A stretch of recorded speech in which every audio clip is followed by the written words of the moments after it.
remember how this goes. Alongside my longtime broadcast partner, good friend, and all-around Renaissance man, Gary Hawkeye Vanna, I am merely Jay Simon, and we are thrilled to bring to you what should be a terrific contest between two teams with a load of great athletes, some of them of the football variety. We'll see what they look like on the hardwood, but Highland Conference basketball is always a good one no matter who the teams are involved, and tonight should be no exception.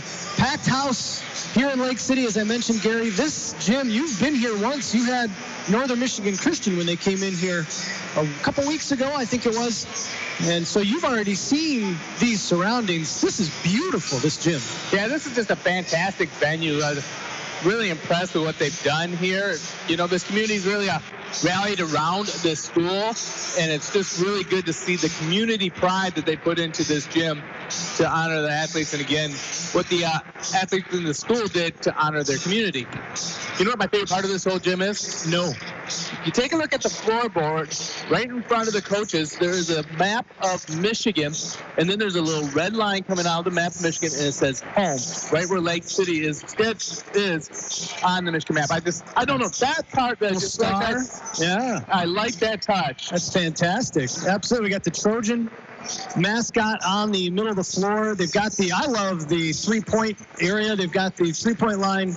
It's a nice light wood color to the floor. Obviously, you got the red volleyball lines in the middle, but what I love is the painted area is the same color, the same light wood as the rest of the floor. The way they differentiate it, they've got the three-point area a little darker around the edge. It's subtle, and it's beautiful. I love it. Yeah, this is just really a well-crafted type of place. And not only that, but they got this beautiful track to it so we get to broadcast them. What a great vantage point for us. Yep. To be able to see that. The new weight room, the fact that this is also a community center. Absolutely. So that they open this up for community members to come walk the track or use the weight room on certain nights of the week so that it is everybody's new gym. Yeah, it is a beautiful, beautiful facility. And as mentioned, Highland Conference basketball, the best dressed coach in the Highland Conference, in my opinion, in all of Northern Michigan, Brad Vesco at the helm for the Trojans, who come into this contest at 2-5. They are 1-3 1-2 in Highland Conference play, coming off a season in which they went 5-15, finishing 6th in the Highland last year, lost to McBain in the district semifinals. But that season, Hawkeye, was the first losing season they've had since my record goes back. I'd have to go back further. I've only go back till 2010. They've had winning seasons since then, including a Class C quarterfinal appearance back in 2013 when they lost to Negaunee. They've had some great athletes come through, as we have seen with the football program, and that has translated on the hardwood. Although the last couple of years, some of those great athletes have been a little more football-oriented, I guess, and it hasn't translated. A little bit of a rough start this season. They've got wins over Grand Traverse Academy and Northern Michigan Christian. And looking to play spoiler here against the Ramblers. 7-1 on the season is McBain under long-time veteran head coach Bruce Copeman. I'm not even sure how you describe somebody who's been here as long as Bruce has. Words begin to fail. Institution, there you go. Yes. Institutionalized? I don't know. 7-1 on the season. They are 3-0 in the Highland Conference, tied up top with the Manton Rangers. And their only loss coming on December 17th, they lost 53-52 to the Clare Pioneers at home in a game that, and I'm going to quote Coach Copeman from the Cadillac News, "We looked slow and lethargic," he said about that game. Well, poor defense, poor rebounding, and turnovers, and those are the things that Copeman really concentrates on, so you know he couldn't have been happy. No, and what has been the MO of the McBain team that's a little bit different is that they will play hard. They'll get you up by 10, 12 points, and then they go into cruise control. And then when the other team starts to make the push, sometimes they just don't get out of cruise control. And that's what happened against the Clare game. And they were up by 16 at one point, but they went into cruise control, and Clare just slowly picked away at it. And then when it became crunch time, McBain just did not have an answer to get get the car started again. Had a 10-point lead in the second half. Midway, I believe, through the third quarter, still up by double digits. But the Pioneers coming back and stealing a win on the Ramblers' home court. Their only loss over the last 4 regular seasons, Hawkeye. McBain is 75-5 in the regular season. An absolutely incredible run under head coach Bruce Coleman. Back-to-back undefeated seasons, one of those seasons ending in the state semifinals, the other upset at the district level by the Manton Rangers, who made their own run to the Final Four that year. So the Highland Conference has sent a team relatively deep most every season over the last decade. And the Ramblers hoping that this is now back to their opportunity. We will have to see. As mentioned, a lot of great athletes on both of these teams and a lot of familiar names that you will remember from football season. For Lake City Hawkeyes, when I look at this list, and maybe you tell me as well, and want to remind you, you're listening to the Pluger Mechanical pregame show. Our thanks to Pluger Mechanical for their support of these broadcasts here on 107.9 Wcdy. But Hawkeye, the name that jumps out at me, Ben Marion.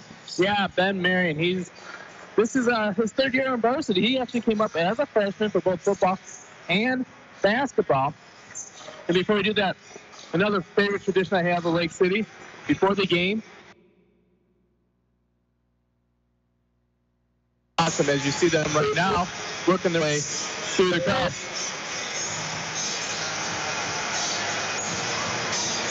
They are indeed on the far side, going to the Lake City home side of the court and making their way through, talking to the fans and thanking them.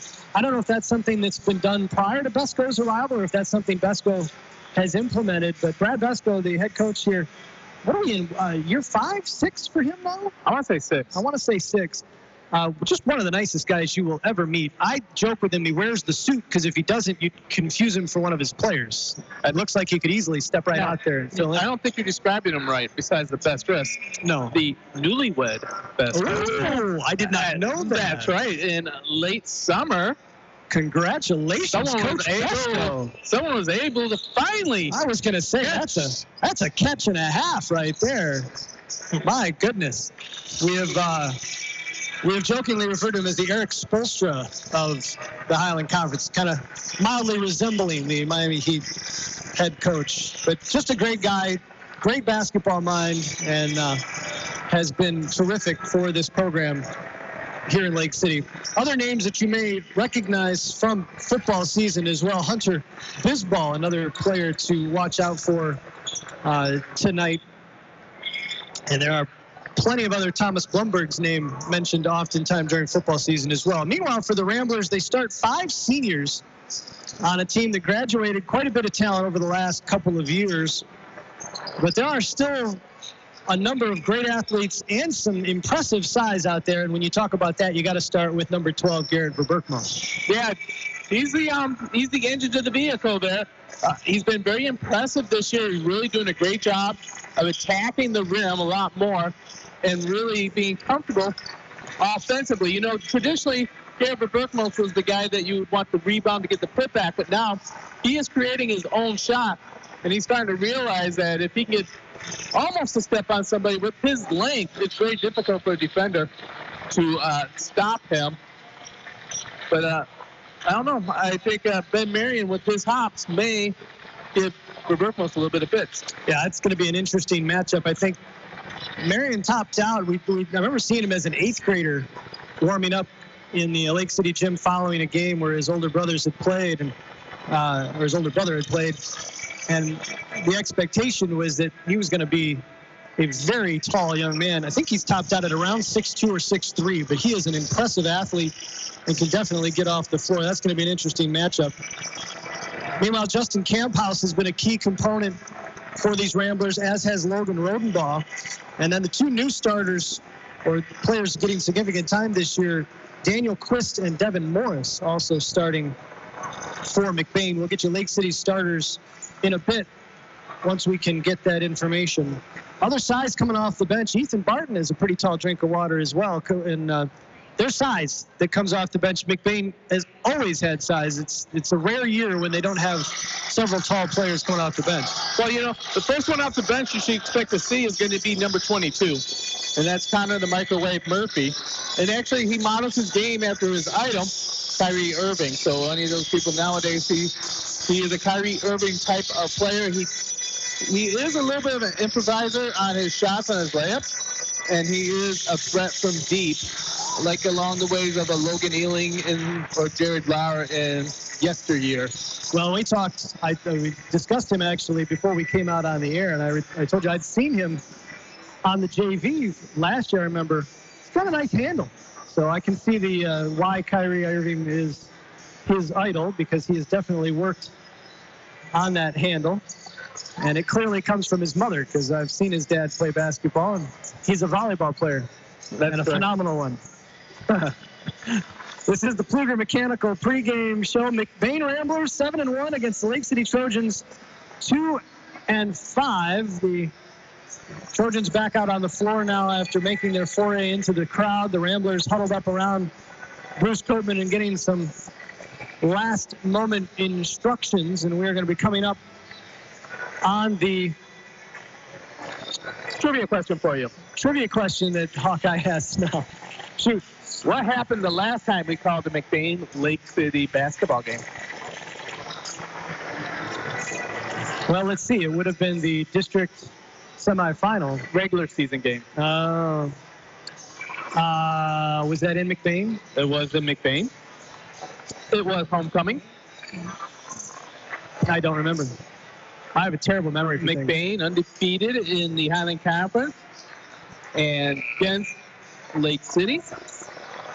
On the heroic efforts of one Lucas Marion and a fantastic tip dunk, with Drew Marion also on the varsity team at that point, upset McBain to get their very first victory ever in McBain's gym. That was our last regular season Lake City game. Really? Wow, that goes back a ways if Drew and Lucas were still there. And so what I'm saying is, you don't know what's going to happen tonight, because A, Lake City's never beaten McBain on this court before, so it could be the first time. B, there's a Marion on the court. Lake City's only beaten one team on this floor, haven't they? Okay. Well, McBain's never beaten Lake City on this court either. This particular floor. The national anthem coming out here in Lake City. We're going to take a quick break. McBain Ramblers and Lake City Trojans, boys Highland Conference basketball, coming up right after this.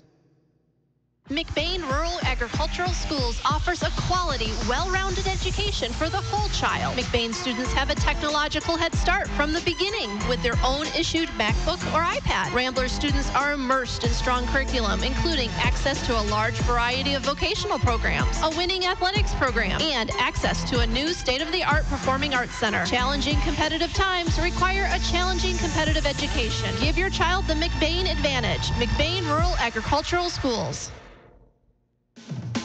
Your one-stop farm supply store is Falmouth Co-op in the heart of agriculture country, with locations at Falmouth and McBain. Falmouth Co-op has what you need to keep all your animals well-fed and healthy, plus bulk fuel and professional agronomy services like custom fertilizers and spraying and soil and grid sampling. Falmouth Co-op is your premier grain dealer and birdseed headquarters, and the McBain location has pizza, burgers, wings, and appetizers. Stop in today at either location in Falmouth and McBain. Falmouth Co-op is proud to support McBain student athletes. We've all been there.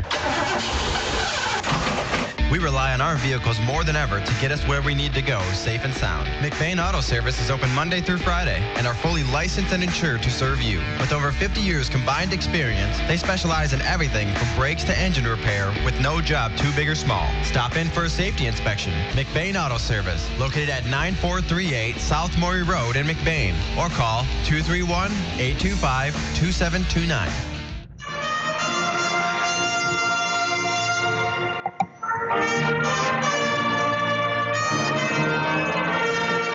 And the Lake City pep band, I guess we would refer to them as, should have stayed here for that, Hawkeye, doing a nice job with the national anthem here at Lake City High School. Jay Simon alongside Gary Hawkeye Vanna, boys Highland Conference basketball here on 107.9 CDY. Our first look at these Ramblers, the Trojans, already played Northern Michigan Christian on this floor, and we opened up the 2018-19 regular season schedule here on CDY with that game. We've got a handful, around 10 or so, McBain Rambler and Northern Michigan Christian boys and girls games for you as the season goes along. Our next contest, actually, Hawkeye, if I'm not mistaken, in a couple of weeks, the 22nd, when the McBain Rambler boys make their way west to take on the Cadillac Vikings.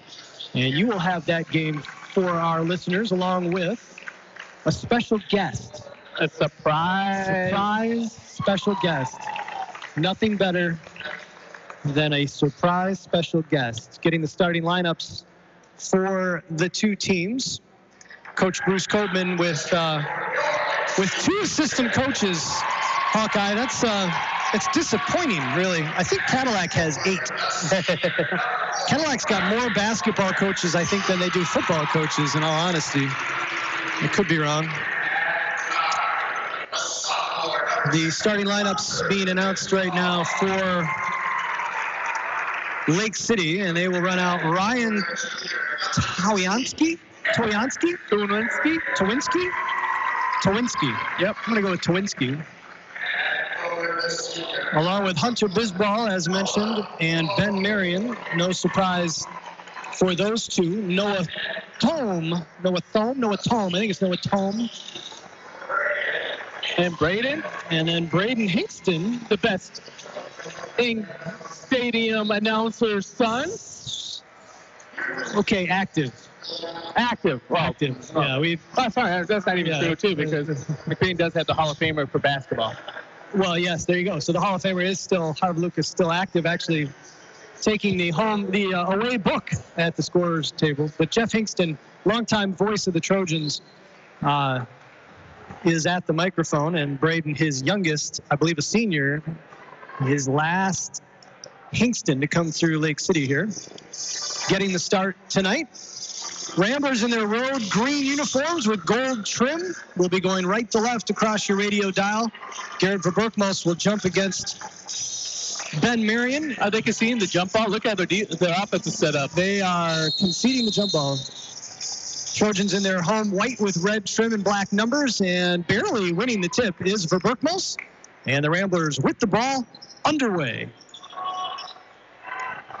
Into the front court, Verberkmos. Over on the left wing now for Daniel Quist. Back to Verberkmos on the right wing. He'll drive baseline against Marion. Tough reverse layup attempt is off the mark, and the rebound collected by Ryan Towinski. Up ahead for Ben Marion on the left wing. Marion will drive baseline and crashing into, is that Camphouse? Devin Morris taking the charge. Devin Morris is a fantastic spot-up three-point shooter. And his grandpa, Jack Brookwater, is a 1,000-point scorer in McBain lore. Fantastic. Lake City showing some token full-court pressure, but just man-to-man. Now they look to double team at half court as Ben Marion ran up, and now he'll retreat. This is a little bit of a matchup zone. It almost looks like. Nice find underneath for Quist from Verberkmos, and Quist will draw the foul, go to the line for a pair. Couldn't really tell from that defense. Marion looked like he was kind of manning the middle of a 2-3 zone, but he had ran out to half court to try and double team. I think it was Camphouse who was bringing the ball up the court, and then quickly retreated back to the middle of the paint. So I don't know if we're going to see kind of a zone trap once they cross half court. We'll have to see what this looks like. Yeah, when we called the game against Northern Michigan Christian, they were a zone defense there, and they really want to squeeze the shooters on the outside. One of the problems they may have this time is that Morris and Murphy can hit that outside shot consistently. Quist misses both free throws, and Towinski with the rebound. Over half court is Hunter Bisbal. He'll take it to the left wing, hand it off to Towinski, and now we're going to get a travel as Verberkmos got his paws on the ball, caused Towinski to take an extra step, and the turnover will give it to McBain. Again, token pressure, full court. Kind of looking to trap. Camphouse will bring it over half court. Hand it off to Quist. Over to Verberkmos, top of the key. Lefty dribble. Bounce pass for Rodenbaugh. Over for Camphouse. Will shoot the three and knock it down. Justin Camphouse gets the Ramblers on the board, and they got a 3-0 lead. 6:45 to go here in the opening quarter. Bisbal with a head of steam, taking it to the rack. Met there, rejected, and now rejected again, and Verberkmos is going to pick up the foul. He left his feet on the pump fake, came down, and then blocked it flat-footed, but they're going to say got him with the body, and that will be the first on Garrett Verberkmos. He's really excited about this game here, and he's really wanting to show something, and I think he may have a little bit extra energy on the court. He still has a bitter taste of both those losses, especially that 12-14 loss to Lake City at McBain in his senior year, knowing that in football they never beat Lake City. Hunter Bisbal drains them both. It's a 3-2 McBain lead as Quist picks his dribble up in the back court, trying to find Camphouse, and it's taken away. This is Noah Thome to the rim, lays it up and in. Turnover in the backcourt makes it a 4-3 Lake City lead. Up ahead, Logan Rodenbaugh up the left side. He'll get it back top side for Quist. Quist will run the offense. You know what I'm noticing here is both teams, especially Lake City, is playing really good man-to-man defense and really high energy. There's a nice look, though, for Logan Rodenbaugh. Good feed from Quist on the left wing as Rodenbaugh lost his man cutting across the lane. And it's a 5-4 McBain lead, 5:50 to go here in the first. Bisbal, nice kick out. Good swing. Powinski for three, short. And Camphouse collects the rebound. Up ahead for Rodenbaugh, but he took a few extra steps. It's a tough pass, football-like pass, as Rodenbaugh had to Willie Mays that over his shoulder and took a couple steps before putting it on the floor. Well, he wanted to put it on the floor right away, but he had Verberkmos right underneath him when he caught that, and he had to get around Verberkmos, and that's where the extra step came. 5-4 McBain, 5.5 to go here in the first. Quist nearly took it away from Bisbal on the crossover. Bisbal picks it up into the corner. Towinski, 3-ball on the way off the front of the rim. Marion skying for the board, pulls it down, trying to get a shot off, and we're going to get a foul on Garrett Verberkmos, and that's an unfortunate one, Hawkeye, because that was really a bad situation. There's no reason at all to even go after that shot. Ben Marion was not going to get that ball anywhere near the rim. He was 3 feet behind the backboard. And instead, Verberkmos is going to pick up his second, and it's going to send Marion to the line.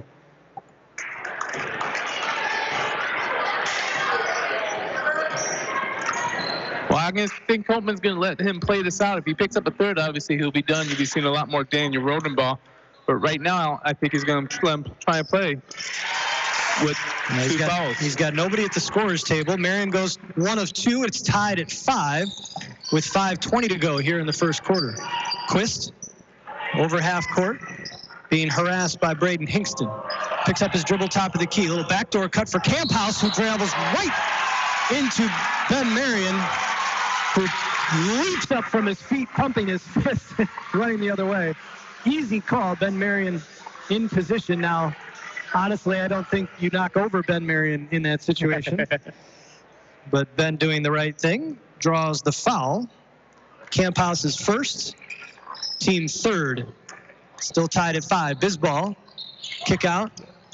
Driving baseline is Thome. He'll try to send it back, and saved from going over half court by Hingston. Marion into the corner. Towinski drives into the paint. Kick out again. 3-ball on the way. Front iron no good. And the rebound into the hands of the Ramblers. 3-on-1 break. Camphouse lefty layup won't go, and the ball, I don't know how that's not a travel. Towinski and Bisbal both had hands on that ball and battled for it together. That's typically a travel. Towinski took a step. Must have been a Rambler, I assume, in the area. And the jump ball after the case gives the ball to Lake City. 4.5 minutes to go here in the first, tied at 5. Bisbal, quick pull from the right wing. Foot was on the line. Missed it anyway. Quickly up ahead, Camphouse for Quist, and he gets it knocked out of his hands from behind. So the Ramblers, Hawkeye, looking to run off of missed Lake City shots, and they've had a couple opportunities, just haven't been able to convert. Well, you got to give credit. Ben Marion got back quickly on that defense. They've been back every time. Camphouse, quick left wing 3. Rodenbaugh with the rebound. His putback won't go. Ball tapped around, ends up in the hands of Quist. Here's a shot from the right wing. 3-ball on the way, no good. And now we're going to get a cheapo as Devin Morris runs into the back of the Lake City player and picks up his first foul, 4th on McBain. Still tied at 5, 4:09 to go here in the opening quarter. Need to give you a Besco update. He is wearing a gray suit, black shirt, pink tie. Styling. Bisball going between the legs multiple times, trying to shake Rodenbaugh. Kicks it out for Marion. His 3 is off the front iron. And here come the Ramblers again. Quickly up ahead for Rodenbaugh, who loses the handle. Marion diving on the floor. Picks it up and gets it over to Bisball. Great hustle from Ben Marion. Bisball crossing over against Quist. Now he's double teamed. Quist gets a hand on the ball. And now Quist comes up with a loose ball. His pass attempt for Camphouse is knocked away, and now it's going to go off Hingston and go out of bounds. So one of the struggles right now for both teams, Hawkeye, is ball handling right now. The defense is having their way against the offense's ball handling as Logan Rodenbaugh and Daniel Quist take a seat. Checking in for the Ramblers, the microwave, Connor Murphy, as well as younger brother Daniel Rodenbaugh. Younger brother, yes, Daniel Rodenbaugh on the left wing. And Daniel Rodenbaugh is going to pick up the foul, to draw the foul. They're going to call this on Towinski. Keep waiting to hear how Hingston pronounces that name so I can see if I'm getting it right. 3rd foul on the Trojans. Still tied at 5, 3:19 to go. A little slow going here in the opening quarter in Lake City. It's going to go off the Trojans. It'll stay McBain ball right in front of the Lake City bench. Hawkeye, I know it's my first game, just your second here on the air for radio, but these two teams playing like it's their first couple of games of the season. Maybe the break. I know McBain's had 1 game since the holidays, and Lake City, I'm not sure, 1. No, yeah, that was in December that you called that game. Yeah, we're going to get a double dribble or travel on Ben Marion after the steal by the Trojans. It'll give it right back to McBain. A little sloppy early on. Yeah, McBain came back from the break, and they had a game against Pine River, which actually was the best performance they'd put on all season. Tuesday's game against Manton was called due to weather, which will be, I believe, back on the air on the 5th of February. Keep your eye on CDY's Facebook page. We'll let you know the date of that game and the makeup. Connor Murphy driving, trying to kick it out for Devin Morris, who I keep wanting to call Connor Murphy, but now I see that they definitely look different. I'll tell you right now, this is a great game plan by Lake City because they just want to kind of muck it up here. They don't care about the offense. If they can get the defense going and keeping McBain from scoring, they're really going to keep themselves in the game. They know that their offense may be a little bit limited, but their defense is athletes. And when you have athletes, you have speed, and you want the ball more. It really closes the gap between two programs. Thomas Blumberg is also checked into the game for the Trojans, as well as Andrew Vander. Whoops. And we're going to get a foul on the rebound attempt. This is going to be on Lake City. We got for 55. I can't see your writing here. Is it Vanderteague? Vanderteague. Tuig. Thank you. Is also in the game. Hingston takes the seat. The foul was on Bloomberg, his first. Still knotted at 5. 2.5 to go here in the first as Morris brings it over half court. Gets it back from Murphy on the right wing, right by that State of Michigan symbol. Picks up his dribble, looking for some help. Finds Garrett Verberkmos, who thought about taking a step. And they're saying that he dragged that left foot. And Ben Marion, a little trash talk. My goodness. Verberkmos arguing his case to the official that he didn't drag his foot. Marion actually stopped, pointed at his foot, and then made the imitation of dragging his foot as he ran off. That's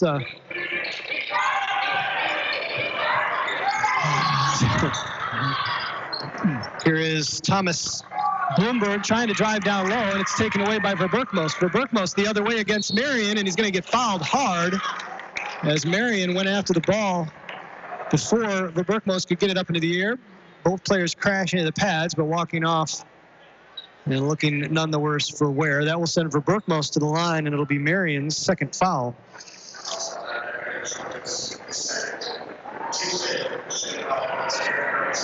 Fifth on the Trojans. 2:02 remaining here in the first quarter. Still tied at 5, and Garrett Verberkmo says, all right, fine, let me make this free throw. And as Justin Camphouse will take a seat. And Caden McGillis, sophomore, is checked into the game. You mentioned to me, Hawkeye, 5 seniors start. A lot of sophomores come off the bench. So in every game, you kind of get to see the future as well at times. Garrett makes both free throws. It's a 7-5 McBain lead. And Connor Murphy knocked it away from Bisbal. Murphy seems very convinced that went off of Bisbal. The officials, however, disagreeing, and since they're the ones with the whistles, Connor, you lose. That's right. 4 sophomores on the court. I wouldn't be surprised to see Mason Hooker coming in pretty soon to give Verberkmo a lead. Copeman has gone with all 5 sophomores at one time on the court. Crossing half court is Elian Schichtel. There's a tough shot by Hunter Bisbal inside. Somehow got that up off the glass, and it goes, and we are tied at 7. As Connor Murphy will bring it over half court. Little statistical fact that most people don't know, but Hunter Bisbal got $11.45 per pound for the pig he sold at the Misaki Youth Show. That is definitely a fact that not many people will know. Connor Murphy misses the 3. Here come the Trojans going left to right. Bisbal out near the Trojans logo at center court, working against Murphy. Uses a Bloomberg pick, goes the opposite way with it, over to the right wing, picks up his dribble. Now top side for Dawson Corrigan, who's checked into the lane. Corrigan with a floater in the paint, won't go. Ball tapped out to Garrett Verberkmo. Verberkmo attacking the rim, gets it to go. Verberkmo with the right-handed layup from the left side has 4, and it's a 9-7 Rambler lead as we get inside a minute to go here in the first. Connor Murphy now working against Bisbal. Bisbal into the paint. Another tough shot over Verberkmo. Won't go. Bloomberg had the rebound. It went through his legs, ends up in the hands of the Ramblers to Connor Murphy. Murphy up ahead for McGillis on the left wing.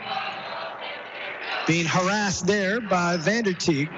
Now McGillis will take it into the paint. Little pump fake on the layup, and he'll draw the foul. You know, when you got someone playing that much into your grill, if you can get a step below by, you got to take it all the way to the rack because they got to rotate and get their defense out of position. That foul on Vanderteeg. It's his first.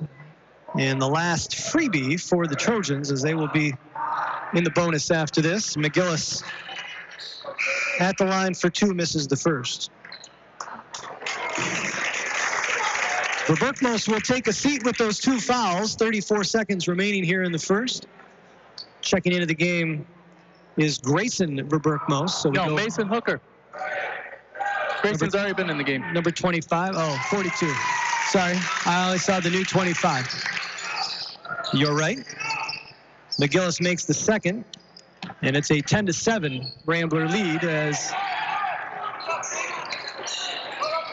the younger Verberkmo forces his man to pick up the dribble. Here's Vanderteeg being harassed. Kick out for Tome. Tome trying to get it down low to Bloomberg, and he's going to be fouled by Caden McGillis from behind. And that will be Caden's first and the 6th on the Ramblers. 16 seconds remaining here in the first quarter. 10-7 McBain. You know, something I like to see the sophomores start to pick up is that you don't have to steal every ball. Solid defensive positioning will go a long way.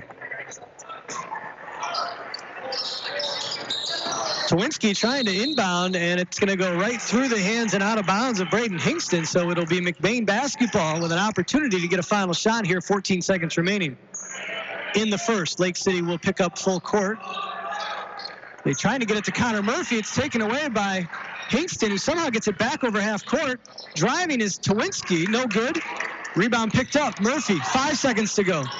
Murphy over half court. Murphy will get it off before the buzzer and misses from the left side. And that is how the opening quarter will finish with the McBain Ramblers 10, Lake City 7 from Lake City High School. We'll be back. Second quarter action coming up right after this.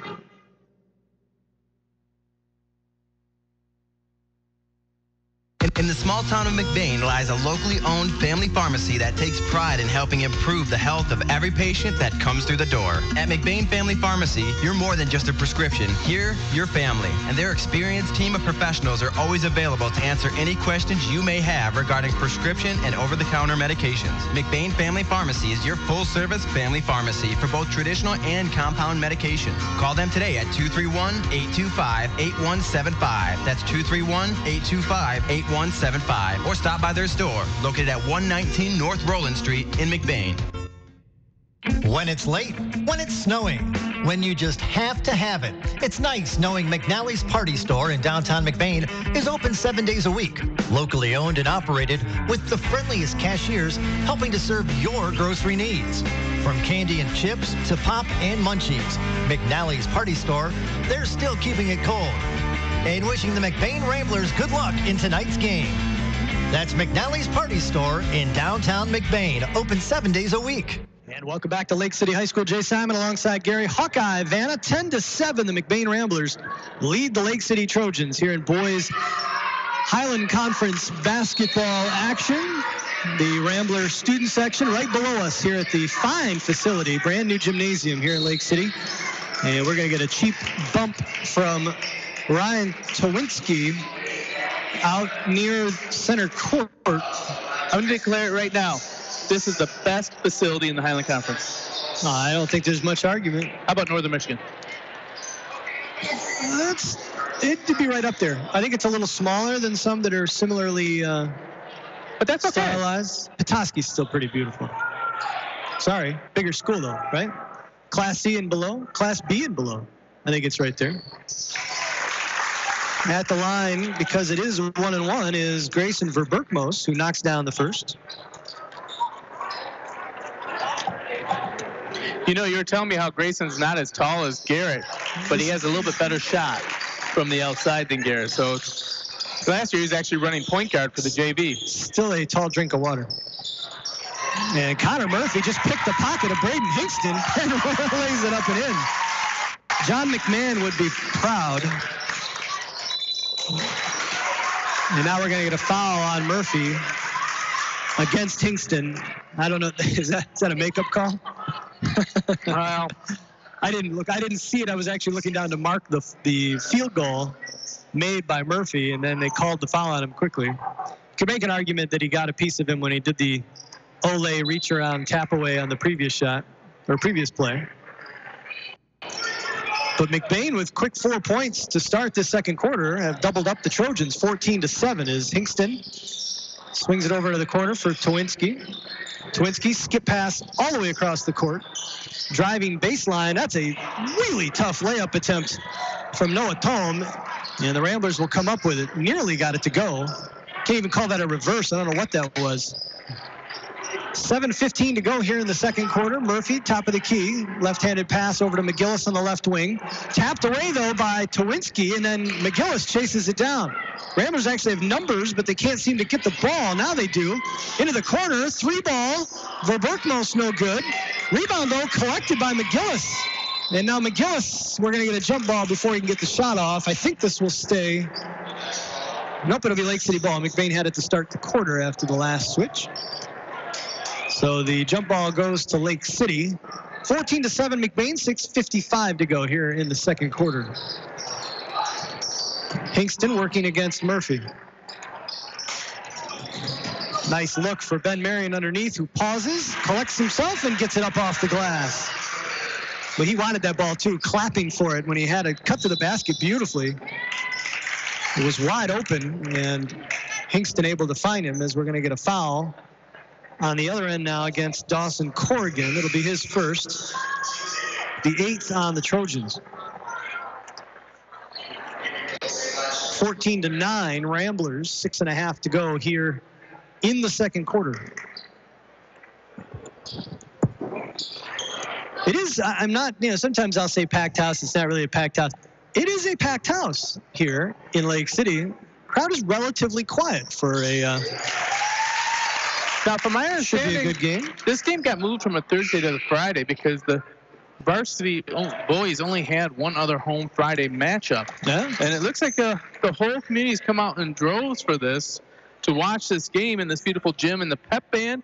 You always got to love it when you got a pep band at a game. Absolutely. McGillis in and out on the second, but the rebound, we're going to get a jump ball. It's going to be McBain's basketball, so McBain will get an opportunity here to extend their lead. McGillis goes 1 of 2 from the line. It's 15-9 McBain, but now they're going to get the ball underneath their own basket. Connor Murphy will trigger. Murphy surveying. We'll send it up top for McGillis. Back to Murphy, top of the key. He'll turn, quickly fire for 3. Right iron, no good, but it's collected by the Ramblers. Yeah, we're getting a 3-second violation. Mason Hooker with the rebound. I'm not sure who they called the 3 seconds on.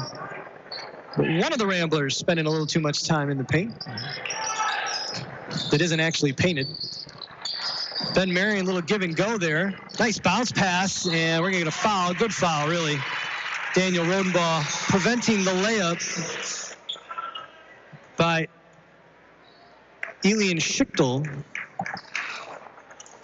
And we'll send Schichtel to the line. 6:18 to go here in the second quarter. First on Daniel Rodenbaugh. 7th on the Ramblers.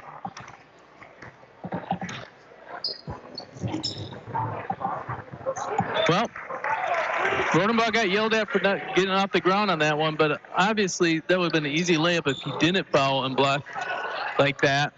And it works because Schichtel missed the first. Schichtel course corrects, makes the second.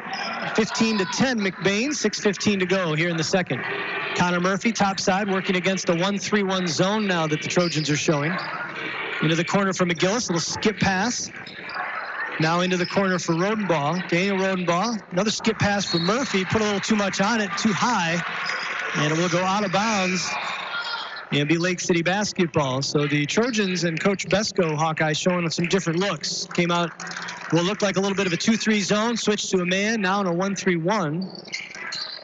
And that's going to be over and back. Ben Marion coming up to collect the inbounds pass and immediately gave it back to Braden Hingston, who had not crossed half court yet. Just a little bit of a mental lapse. That's a new court. You don't know what's where. That should be a thicker line at half court, maybe. I don't know. 6 minutes exactly to go here in the second quarter. McGillis over to Grayson Verberkmos on the left wing. Little bounce pass, in-out game. McGillis for 3, back iron. Rebound skied for, but then going to the ground was good for Verberkmos and couldn't come up with it. Here come the Trojans. Ben Marion will pull up for 3. Front iron, no good. Logan Rodenbaugh with the rebound.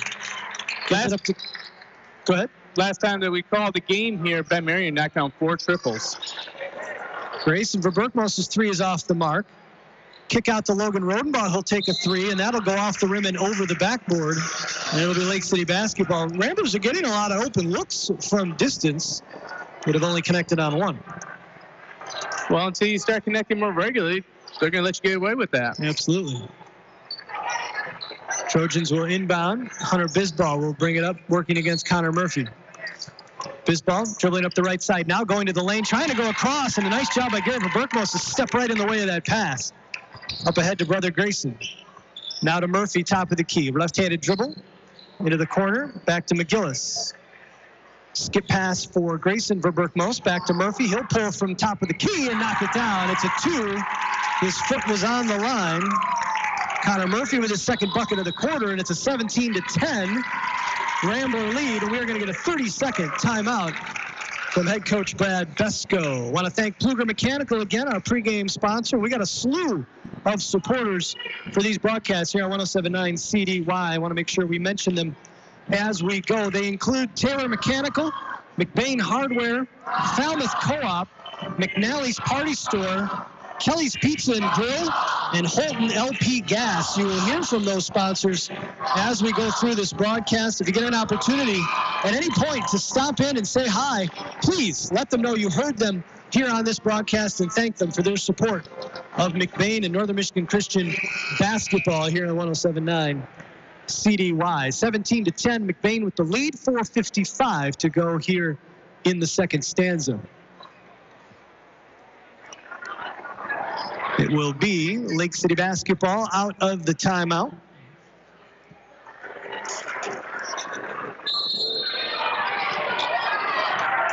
As the Trojans looking to inbound, and again, use the come to the ball, run full court away to get it inbounded to Tome. Tome driving, lost the handle, and his shot attempt went off nothing except him and out of bounds. It'll be McBain basketball.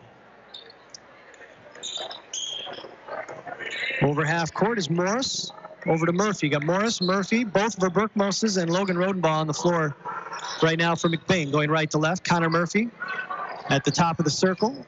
Over on the right wing for Grayson Verberkmos. One dribble, top side for Logan Rodenbaugh. Over to Connor Murphy on the left wing.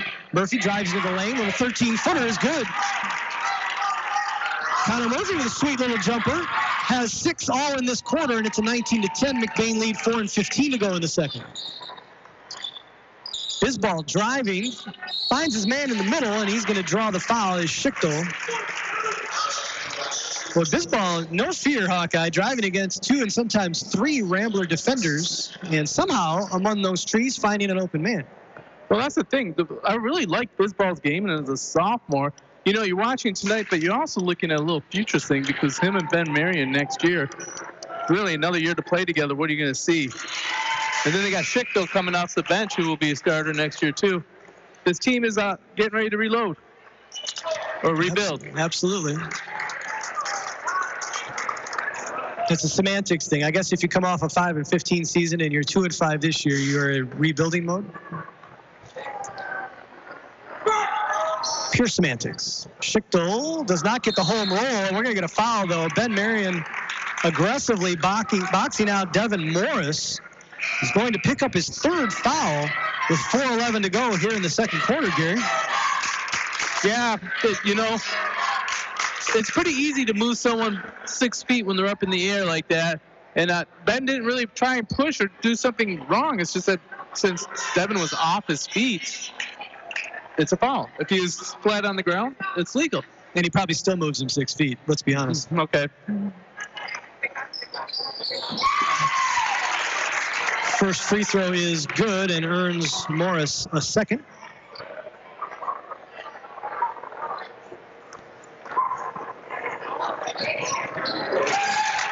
Knocks down the second.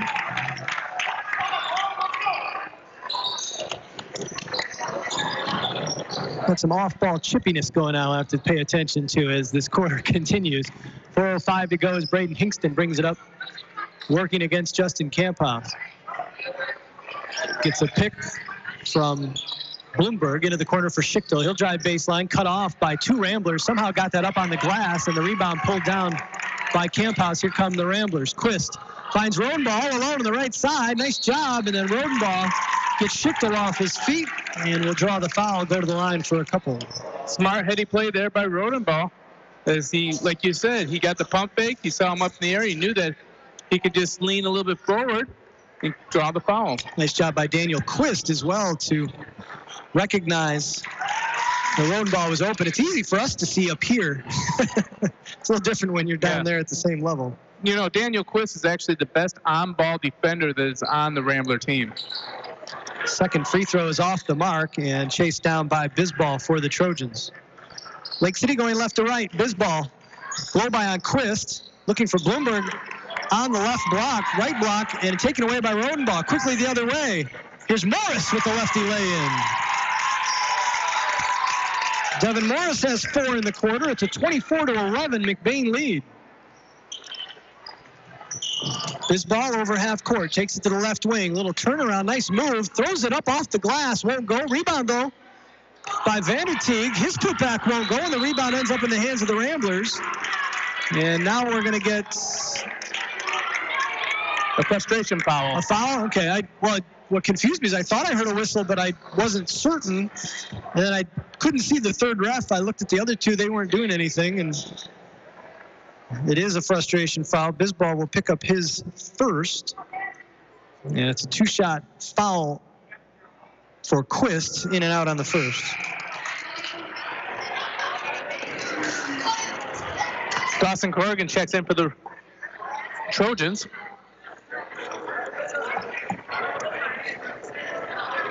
Second on the way is good.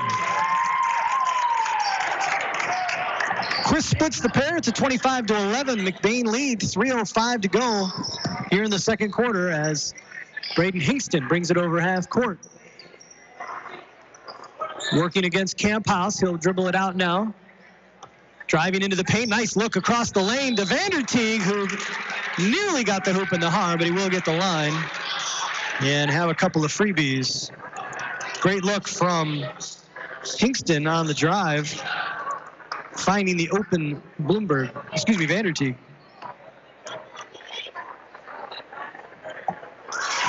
Good looking free throw, makes the first. 2:54 to go in the second. We got an official timeout. They're looking for a towel. Some moisture on the floor. Shouldn't be anything on this floor, doggone it. It's pristine. A lot of room for volleyball in this gym, too. A lot of room. Vanderteeg back irons the second. Logan Rodenbaugh with the rebound. 25-12, McBain. Nice little touch. Go pass. Nice. As Rodenbaugh, the hoop in the harm. Morris, the high pass. As he was heading to the baseline, caught it, and in one motion found Rodenbaugh cutting to the tin, and Rodenbaugh, with a three-point opportunity, will go to the line, but give Morris all the credit for that pass. As Rodenbaugh drains it, and the three-point play makes it a 28-12 McBain lead with 2:45 to go here in the second. Hingston working against Quist. Another nice look for Bloomberg, and they're going to say he traveled on the pound, on the dribble. Coach Besko telling him to put it up. It was a nice pass attempt on the side, but maybe one quick pump fake and go hard to the rim in that situation was best. 2.5 remaining. Quist across the paint finds Logan. Rodenbaugh open, lays it up and in. Rodenbaugh with 5 in the quarter. 30-12 McBain as they are blowing this open here in the second quarter. Hard to believe they only had 10 points in the first quarter, the way they're shooting now. Vanderteeg on the right wing. Gets it top side for Corrigan. Corrigan will hand it off to Hingston, working against Quist. Quist knocked it out of his hands. Hingston gets it back. Little hesitation dribble, finds Schichtel top of the key. Thought about the three, thought better when he saw the 6'6" Verberkmos in front of him. Over to Corrigan. Corrigan driving, crashing into Rodenbaugh, lost the handle. A little frustration from both teams as Verberkmos trying to go to the paint, can't finish. And then Rodenbaugh got a little too much mustard on that one and threw it over the backboard. I think he was expecting some contact that didn't come. Nope, Corrigan's all right. He went to the floor hard after bouncing off Rodenbaugh. Kind of a no call there. Could have been an offensive charge. Could have been a blocking foul. And then as he got up, he and Rodenbaugh got tied up. Or excuse me, he and Morris got tied up. 30-12 McBain. Vanderteeg driving. Lefty layup goes. Nice take from Andrew Vanderteeg. Quickly the other way, though, the Ramblers, and Logan Rodenbaugh, the hoop in the harm. Another nice look. Finding Rodenbaugh streaking ahead, Hawkeye, and the Ramblers, even after made buckets, getting out and getting ahead of the Trojan defense right now. Yeah, you got your speedsters on the side right now as Thome and Marion are sitting on the bench, as well as Bisbal. So McBain is taking advantage of their little bit of speed. There is Quist pushes it and forcing Lake City just to play from behind. Well, Logan Rodenbaugh has really got a nice, smooth little wrist flick type free throw. I'm surprised he's not a little better jump shooter. There's a nice little step back from Hingston. James Harden-esque. Won't go. Schichtel, though, with the weak side rebound, lays it up and in. Schichtel has 4 in the quarter, and now the Trojans showing full court pressure again. And there's an errant pass from Camp House right into the hands of Schichtel. That's one of those mistakes when you don't have to tell him what he did wrong. You could see in his eyes. Stepping on the sideline, though, is Noah Thome, and so the Ramblers will get it back. And the Trojans, again, will pick up full court. Camp House gets it into Quist. Quist gets across half court. Across the paint for Logan Rodenbaugh. Dribbles it off his foot, gets it right back. Out to Camphouse on the left wing for three, no good. Skying for the rebound is Morris, who can't get the putback to go, and now we're going to get a foul. Is it on the... On Morris. Yeah, it's on Morris chasing down his putback after the miss. It'll be his third. So Devin Morris, the first Rambler in foul trouble, his third with 39 seconds to go. It's a 33-16 Rambler lead. As Dawson Corrigan goes to the line. You know, one of the advantages that they'll bring up 5 sophomores to play at one time and have faith in them is that you can leave your starters out there with 3 fouls. Yeah, there's no reason not to. Well, Garrett Verberkmos back out on the floor. He's playing with 2.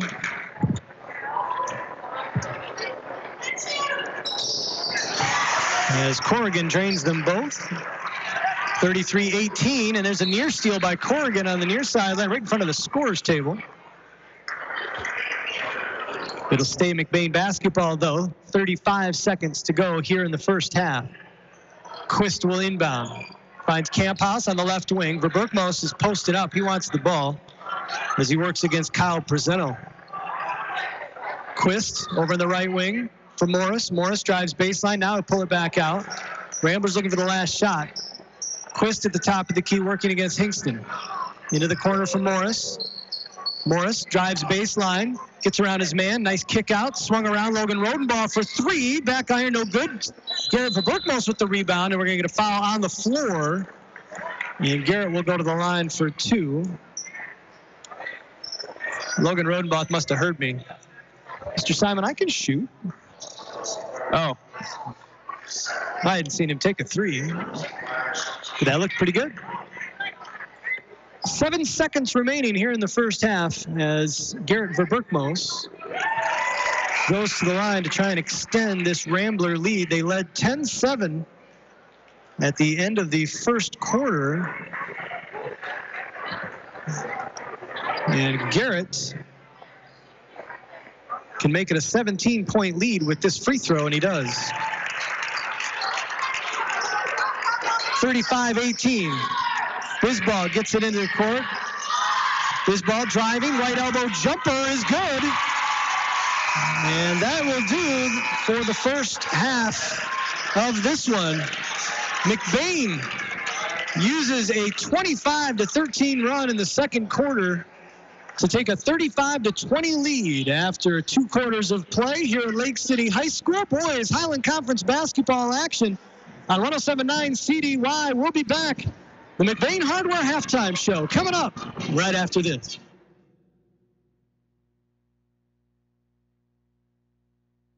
Providing great service and quality to our customers, LC Materials is here for you and all your concrete and aggregate needs, both residential and commercial projects. We can assist you in estimates, sand and gravel needs, project details, and on-time delivery.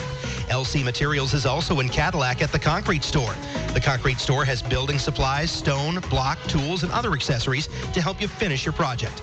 So when you're ready, call LC Materials. We're ready when you are, online at lcmaterials.net. Kelly's Pizza and Grill in McBain would like to take this opportunity to thank their loyal customers for all their years of support. It's with your patronage that Kelly's Pizza and Grill can continue to support local schools, churches, and charities, not to mention keep serving up great tasting breakfasts, lunches, and dinners. Open 6 days a week, Monday through Thursday, 6 a.m. to 9 p.m., and Friday and Saturday, 6 till 10. Always doing their best to serve the McBain community. Kelly's Pizza and Grill, 100 Maple Street in the heart of McBain. The harsh northern Michigan winter is right around the corner, and that's why you need to heat your house with Holton's LP Gas. Call them today at 231-839-4600. You can contact the office for specials today. And if you're a new customer, they have specials for you as well. Holton's LP Gas has been in Lake City for 30 years, and don't worry, they service the entire listening area. They've got 24/7 live, trained professionals. Holton's LP Gas is a proud sponsor of McBain Athletics. Making the final arrangements for a loved one is never easy. At Burkholder Family Funeral Home in McBain, they can help you get through the process one step at a time. Serving the families in McBain and the surrounding communities for over 40 years, they take pride in providing exceptional services that families can actually afford. The caring and compassionate staff at Burkholder Family Funeral Home can help ease the burden. Burkholder Family Funeral Home. Visit them today at 211 North Pine Street in McBain or call 231-825-8191. Hi, Tracy from Don's Auto Clinic and High Point Auto and Cadillac, your locally owned dealerships. The holidays are here, and so are all the great gift ideas. Get $13,000 off on the new 2018 GMC Sierra Denali Crew Cab and get an electric Denali for your son or daughter free, or a 2019 Jeep Cherokee Latitude Plus 4x4 for just $299 per month, complete with heated seats, heated steering wheel, and remote start. Merry Christmas and Happy New Year from all of us at Don's Auto Clinic and High Point Auto, growing together to serve you better. And welcome back to Lake City High School. Jay Simon alongside Gary Hawkeye Vanna.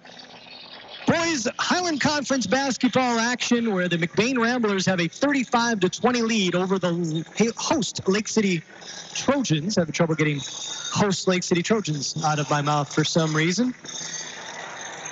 35-20 the score. The Ramblers led 10-7 after the opening quarter. Both offenses had a lot of trouble getting going, but the Ramblers suddenly found their track shoes and started getting out on fast breaks, led by Logan Rodenbaugh, who finished with a team high and a game high 8 points in that first half, all in the second quarter, many of those on leakouts.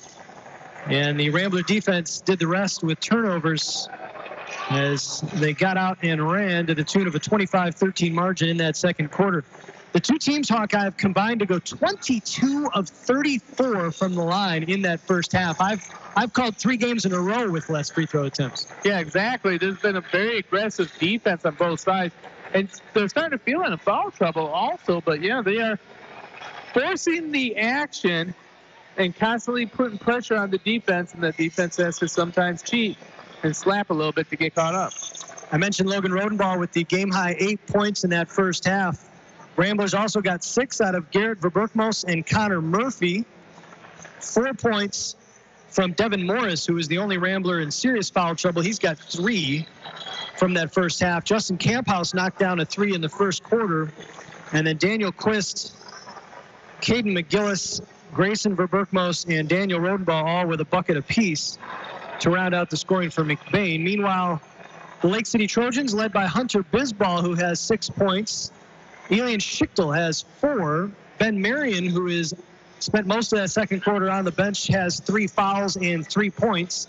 And then Noah Tome and Dawson Corrigan, each with 2 points apiece. Excuse me, Andrew Vanderteeg also has 3 points in that first half to round out the scoring for the Trojans. As mentioned, 8 of 12 from the line for Lake City, 14 of 22 for McBain, including 11 of 16 in that second quarter when they got into the bonus and got to the line quite a bit. This is the McBain Hardware halftime show.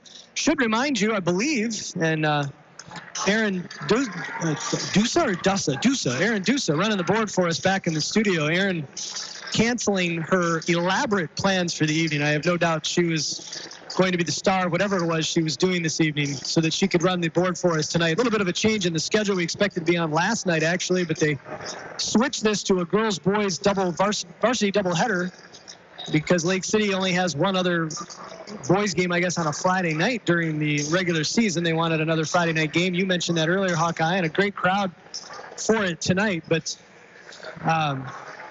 Aaron turned the dials for us back in the studio, and I believe if you're leaving our listening area, you can pick us up by heading on over to 107.9Wcdy.com and clicking the game logo in the right-hand column. And that's brought to you by? Aaron's going to correct me if that's not true. McLean's Transmission on LeChamp Road. Talk to Doug McLean, the best transmission guy in northern Michigan. Very familiar with this area. He's actually a Lake City graduate. Married a McBain girl. And kind of has much of mutts for kids, I guess you would call it. Well, that's what happens when you marry. It's I'm a troll from south of Detroit, and I live up here because that's where my wife's from. So it's just the way it goes.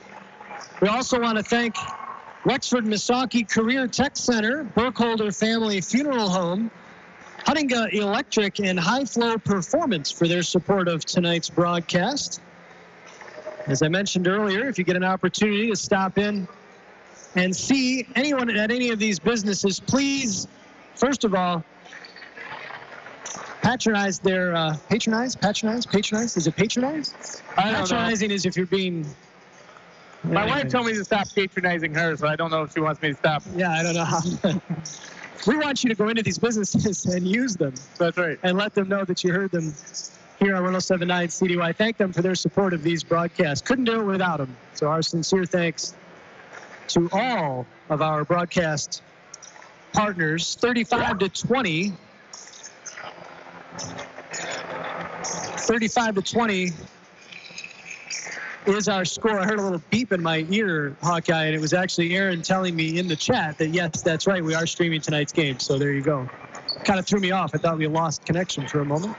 That is nerve-wracking at this venue, isn't it? Yeah, I got to, obviously I have to set this up to make sure it doesn't make noises at me. That is not your fault, Aaron, in the least. Well, Besco must be really diagramming some things because with 2 minutes left in the halftime. Yeah, still haven't come back out. In your McBain Hardware halftime show, please make sure to come visit Ron or Tyler. And remember, if McBain Hardware doesn't have it, you probably don't need it. Got a Sean Murphy sighting who's coming across the floor. I don't know if, I thought for a second maybe he was another assistant coach, but nope, he's just a dad as he's climbing up into the crowd to rejoin his lovely wife, Darcy. Two more Murphy boys to come through the program. I have no idea if they have the same love of basketball that big brother Connor does. They're completely different athletes. Yeah. Next one coming through will be Carson Murphy, and he looks like a tank. Oh, yes, that's true. He does. That he does. Now, if you want to look out the crowd down a little below, you're going to see the Bonico family. You have Damian and Brant Bonico and Mark and Katrina Bonico. You're going, how can farmers get away from this? I'll tell you this why. Because my son Drew Vanna is hauling manure for them so they can get out and watch a basketball game. So shout out to Drew Vanna in the honey wagon. Nice. As he's listening to us on the radio so the Bonico family can watch their son live. That's a good boy. He's obviously got good parents. Clearly. He likes money. That's what it is. All right. Halftime here in Lake City, 35-20 your score. The Ramblers lead the Trojans. This has been the McBain Hardware halftime show. Our sincere thanks to McBain Hardware and all of our broadcast partners for their support of tonight's broadcasts. The Trojans back out on the floor, and we will be getting things underway. We are on the wrong side of the building to be able to see who has the possession arrow. But this is the only quarter. Lake City is an odd location for Verizon Internet, or at least when it comes to our jetpack, apparently. Is that Verizon? Yeah. No wonder. The other one's AT&T is what the Rambler View's using. Yeah, well, maybe we need to pick something up from AT&T. AT&T, if you're listening, hook us up.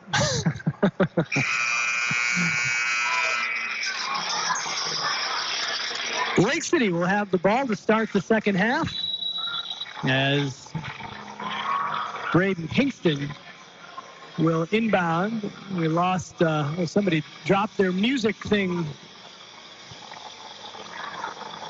from the band up top. The referee had to pick it up, so we get one whistle, now another, and now Hingston will inbound to start the third quarter. Hunter Bisbal will take it in the backcourt, and we are underway. Ramblers out with their starters. Bisbal gets a blow by several players trying to find a man in the middle. Somehow, Tome was able to pick that up. Tome driving baseline, loses the handle and knocks it out of bounds. And it's going to be Rambler basketball.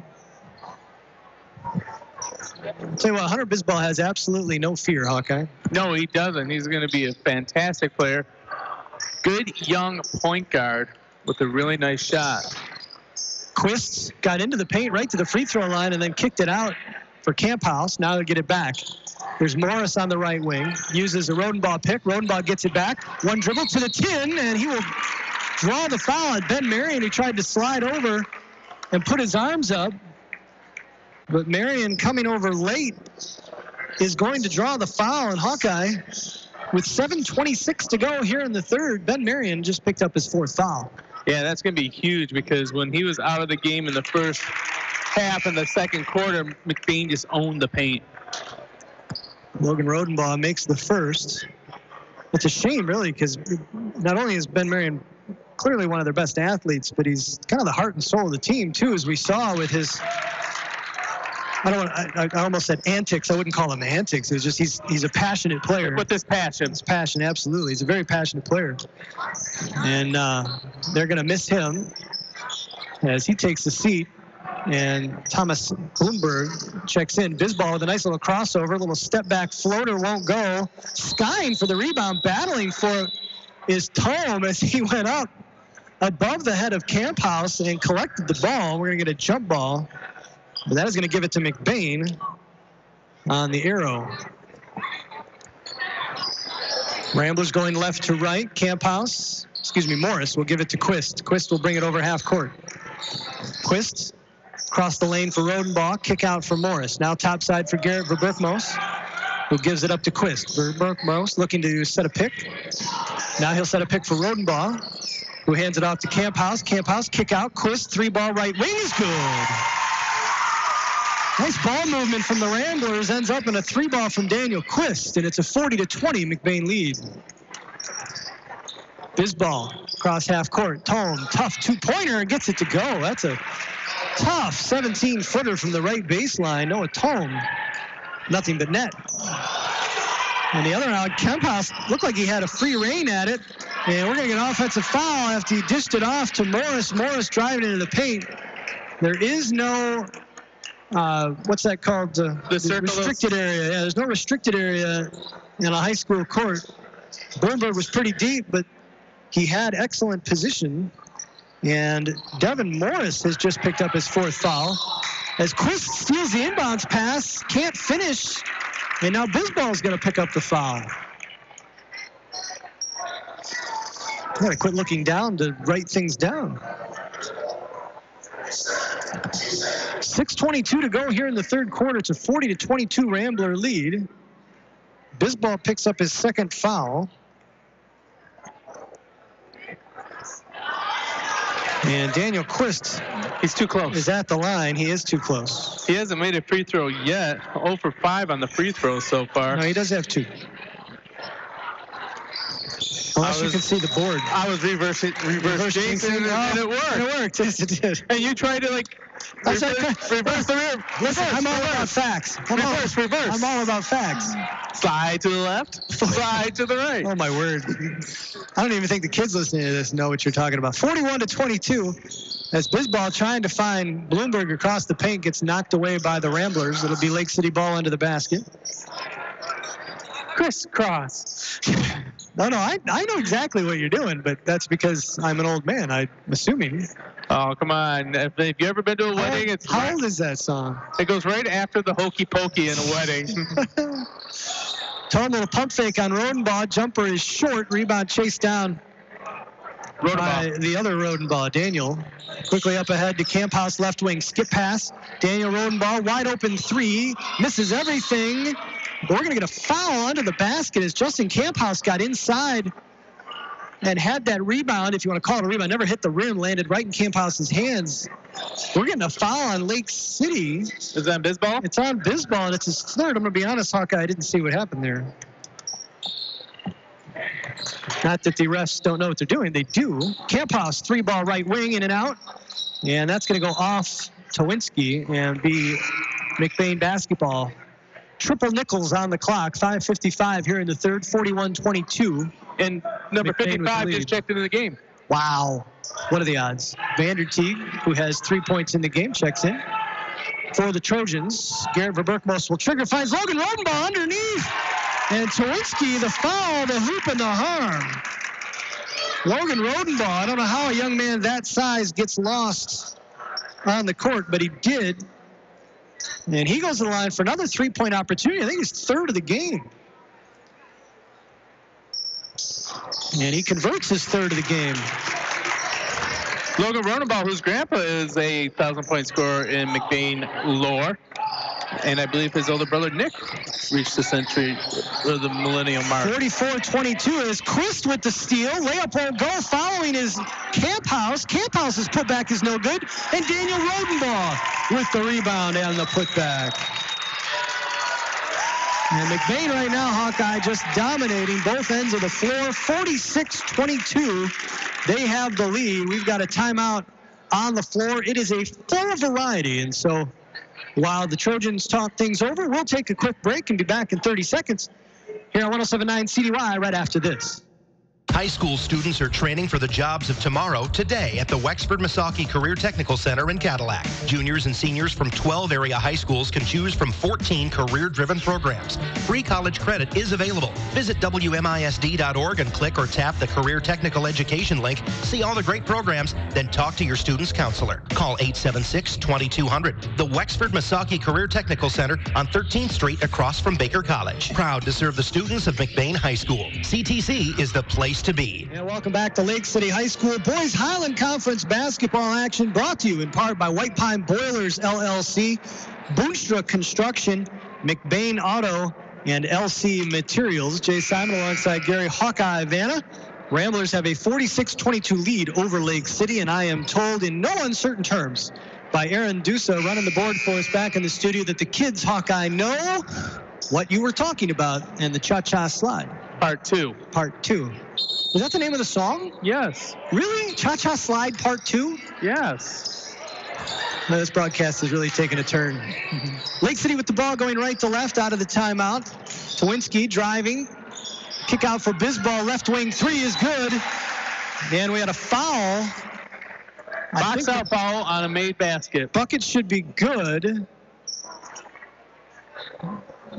But it is going to be a foul on Tawinski, and that's going to be his fourth.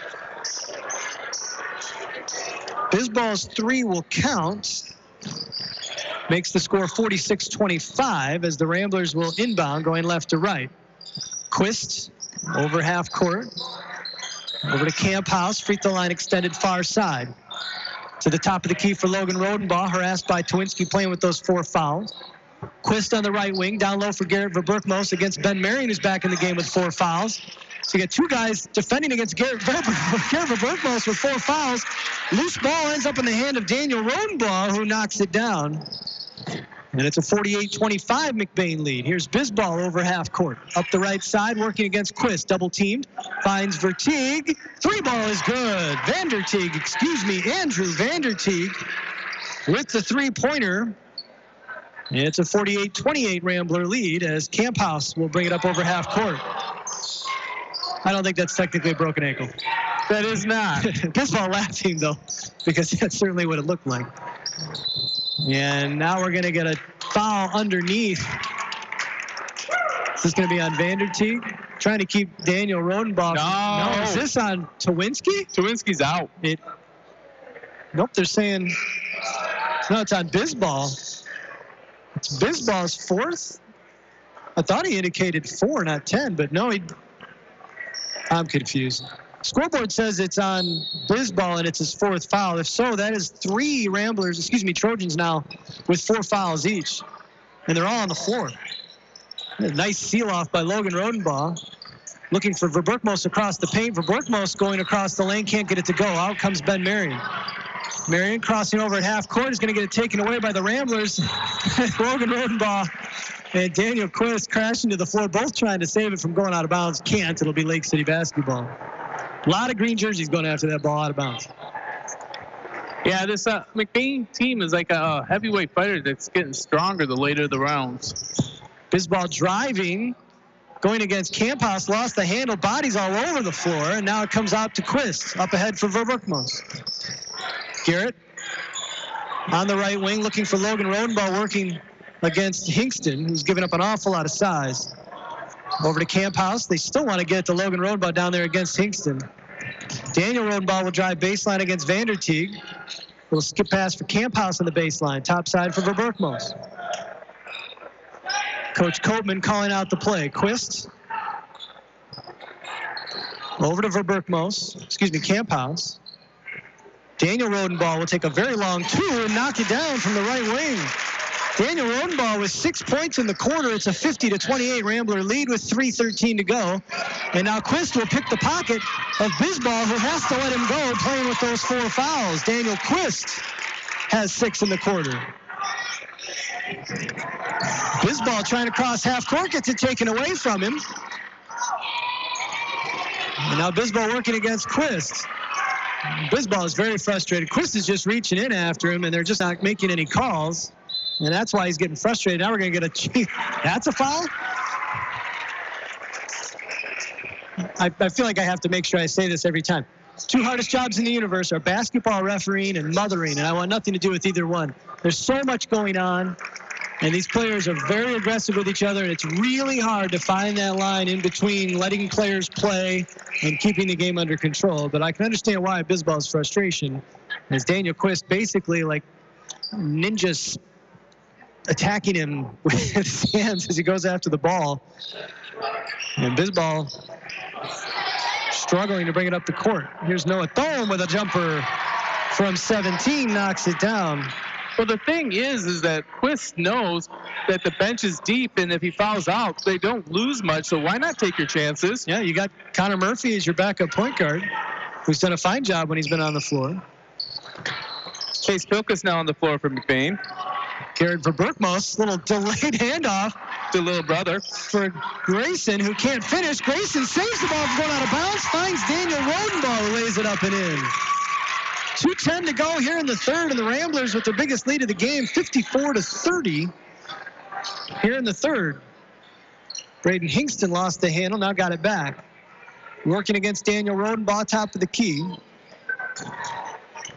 Little hesitation dribble, tries to get down the lane, and he's going to get the foul on Rodenbaugh. Is the official letting Daniel Rodenbaugh know that his effusive clapping is not appreciated, apparently. Not on Daniel. Excuse me, not on Daniel, on Braden Hingston. Celebrating the foul on Daniel. And tough shot and a foul.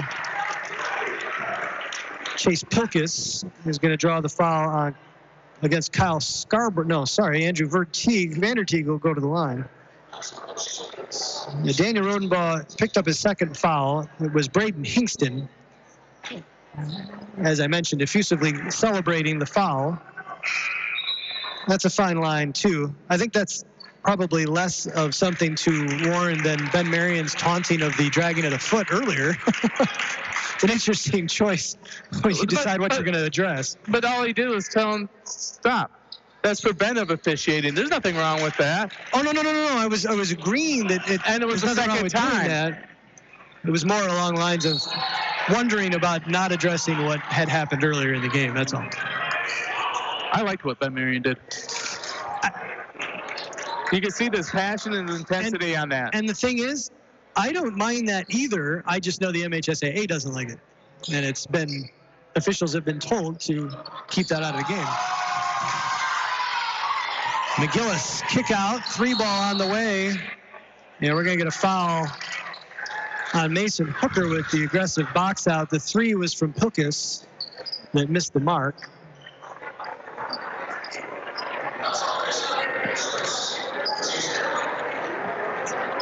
It was the first on Hooker.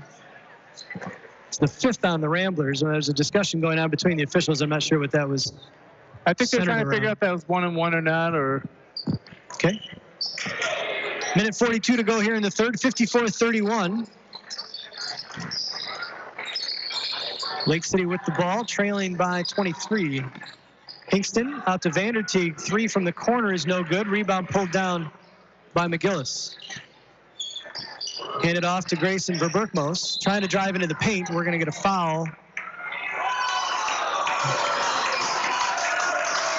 Noah Thome, the Trojan faithful don't like it, but it's a good call. Noah's still moving.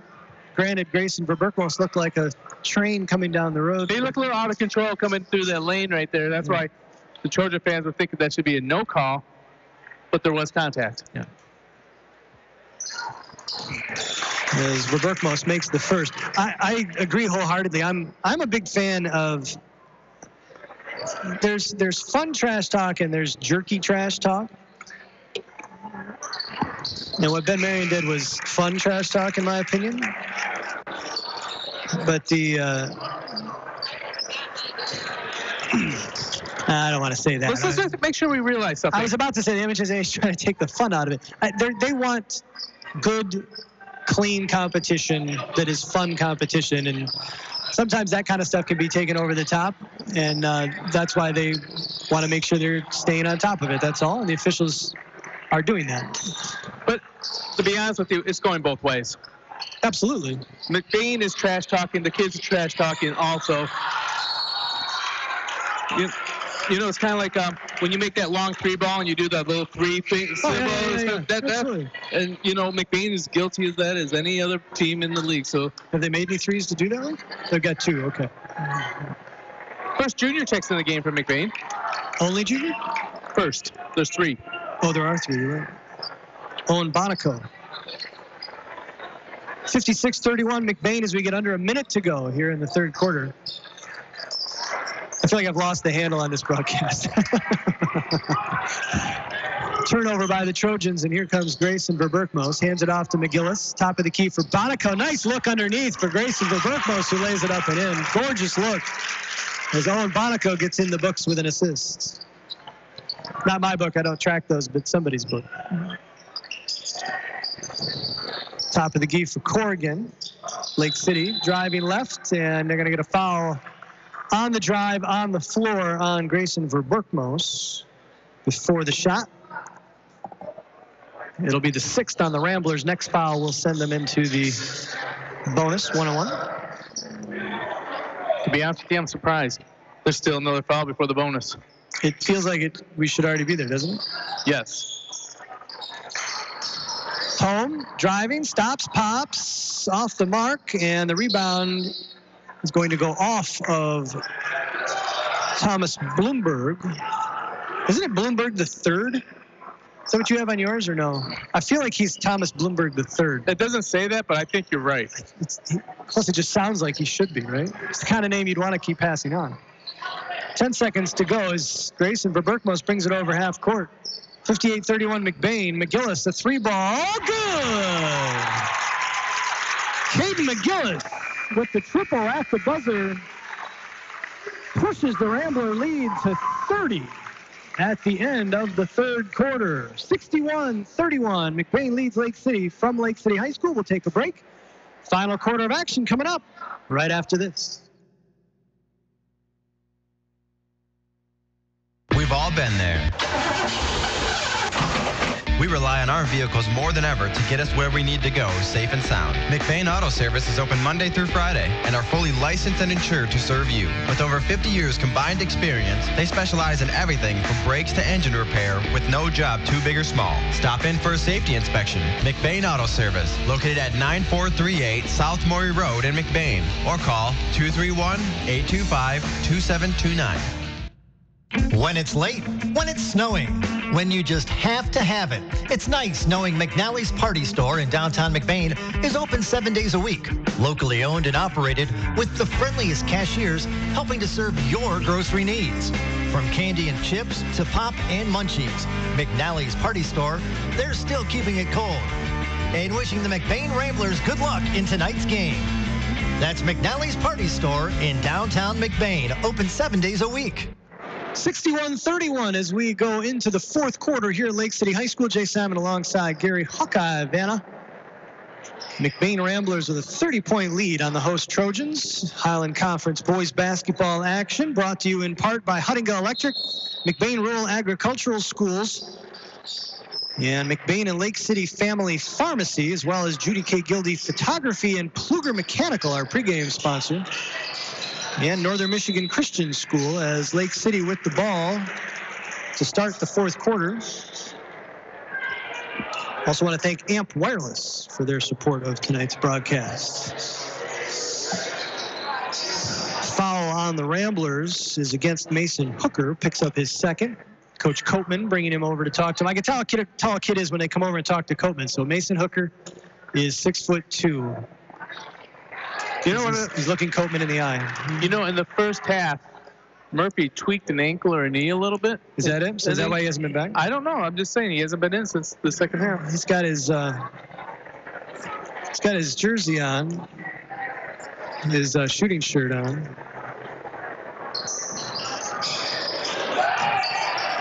Corrigan missed the second free throw at least. And Owen Monaco shows you why he keeps his hand in the dirt. Corrigan made the first, I believe, did he not? He did. Yeah. But after that full court football pass going wide left. Getting another foul underneath.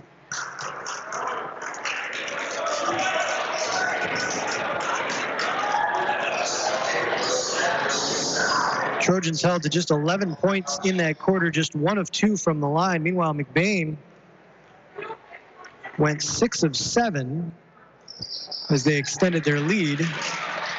Noah Thome making the first free throw of the 1-on-1 situation right now. It's the 8th foul on McBain as Thome in and out, and loose ball picked up by Bonico. Another 1 of 2 from the line for the Trojans. 61-33 McBain. 7.5 to go in the ball game. McGillis finds Hooker all alone underneath. The Rambler offense, motion offense, is freed up their big men down low quite often tonight. The guards are finding them. Back to a 30-point margin as Braden Hingston working on the right side against Hooker.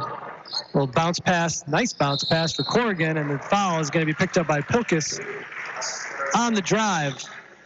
It's a tough one for Chase Pilkus. He's got a size advantage on Corrigan as he comes at him. He doesn't want to leave his feet, so he just puts his arms up. But you can do that. You're entitled to your space. But when you turn and lower your arms at the player, that's going to be a foul every time. It's hard, though, to just stand there with your arms elevated. Waiting for the You want to go for the ball. Yeah, you want to go after the ball. You want to do more than just stand there. But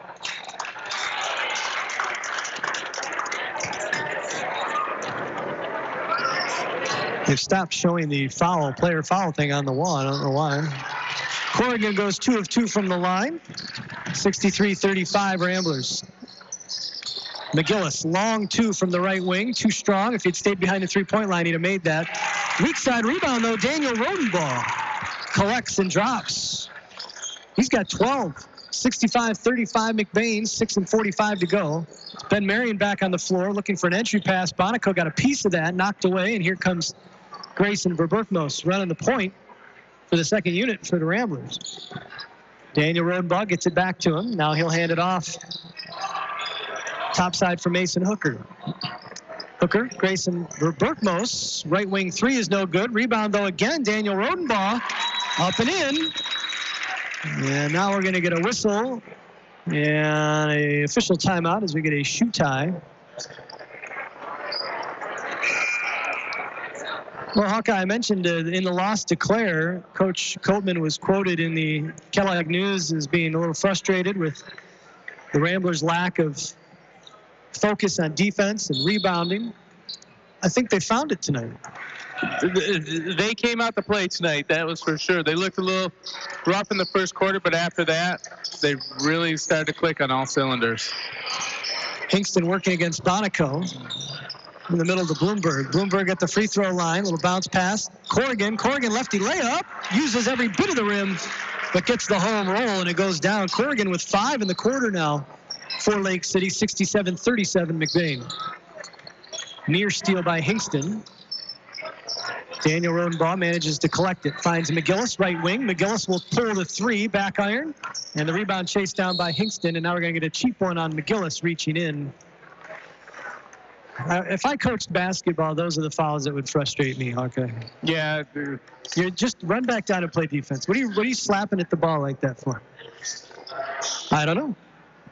The risk reward is not there. I think part of it, too, is I don't play competitive basketball and haven't for 30 years. I play pickup basketball, and we never, once the other team has the rebound, we just take off. There's no, right? Right. Nobody does anything. That's how guys throw elbows and get hurt and all this stuff. So we just don't even think about it. We don't even bother. That we're old and we need to go to work the next day. Trevor Bowe checks into the game for the Ramblers. Speaking for myself, maybe. Kingston misses them both. Ramblers with the rebound. Daniel Quist over the timeline. He'll hand it off to Daniel Rodenbaugh. Will crossover on Hingston, uses a hooker pick as the Ramblers go into a bit of a weave. Quist will now looking for Bode. Now he'll bring it back left side. Tough shot from that wing. And again, Daniel Rodenbaugh making a living on the glass. He's got 14 in the second half, 16 for the game. They cannot keep him off the boards. So how much of the scoring has the Rodenbaugh boys had together? Now we're going to get a technical foul on Bloomberg. Is that going to be on Thomas Bloomberg? So being checked by Owen Bonico. That's basically an offensive lineman versus defensive lineman kind of situation there. If they were playing football, we'd call them hogs, and we'd mean it lovingly. The technical's actually on, well, let's see. I think he's shooting the foul. Yeah, so Thomas Bloomberg is shooting the 2 free throws for the foul. Because I don't know if he would be their choice for a technical shooter. He might be, I don't know. Yeah, I don't know either.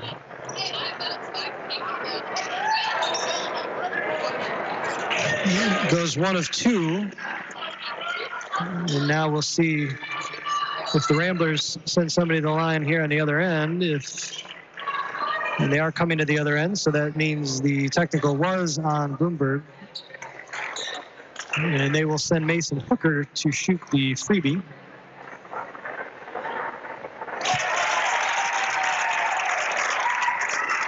It's a pair of freebies. I never understood that about technicals. I don't know when it's a 1-shot technical and a 2-shot technical. Now, before he did that second, I was going to say, I thought Mason Hooker, back in 6th grade, made it to the state free throw contest that was given through one of those charitable organizations like Kiwanis or something like that. Really? Yes.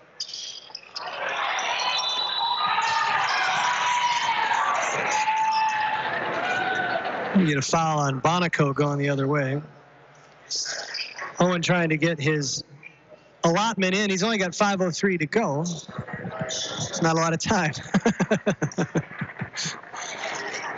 You get 5, Hawkeye. You got to use them. In my opinion. Dawson Corrigan, the benefactor, drains the first.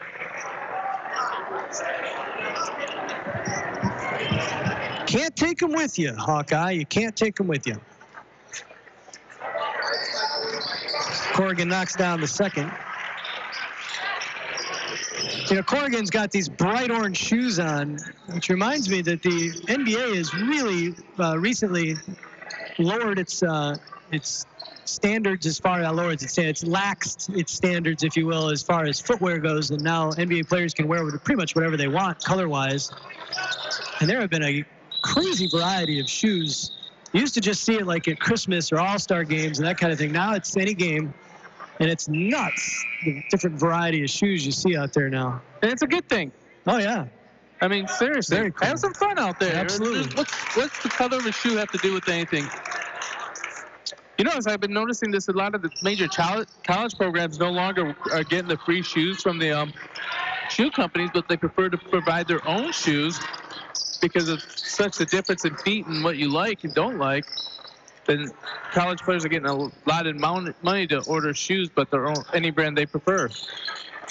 Ethan Barton missed the jumper for the Ramblers. On the other end, Braden Hingston doing a great job of shaking himself free, found a cutting A.J. Comp, who is checked into the game, and Comp is going to go to the line for a couple of free throws.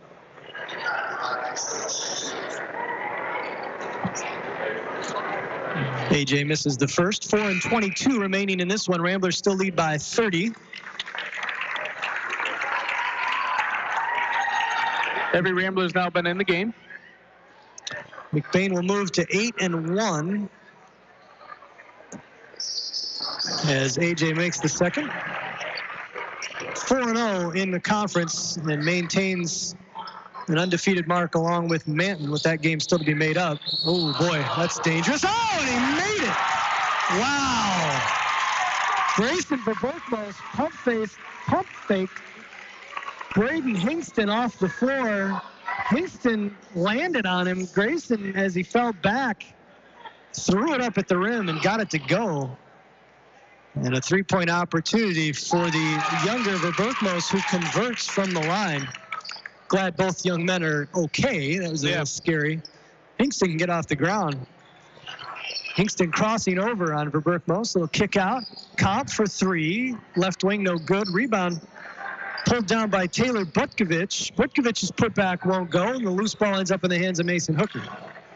Inside 4 minutes to go. Ramblers lead it by 32. On the right wing is Bodie. Bode. Only his real friends call him Bodie. I was going to say, that's a nickname.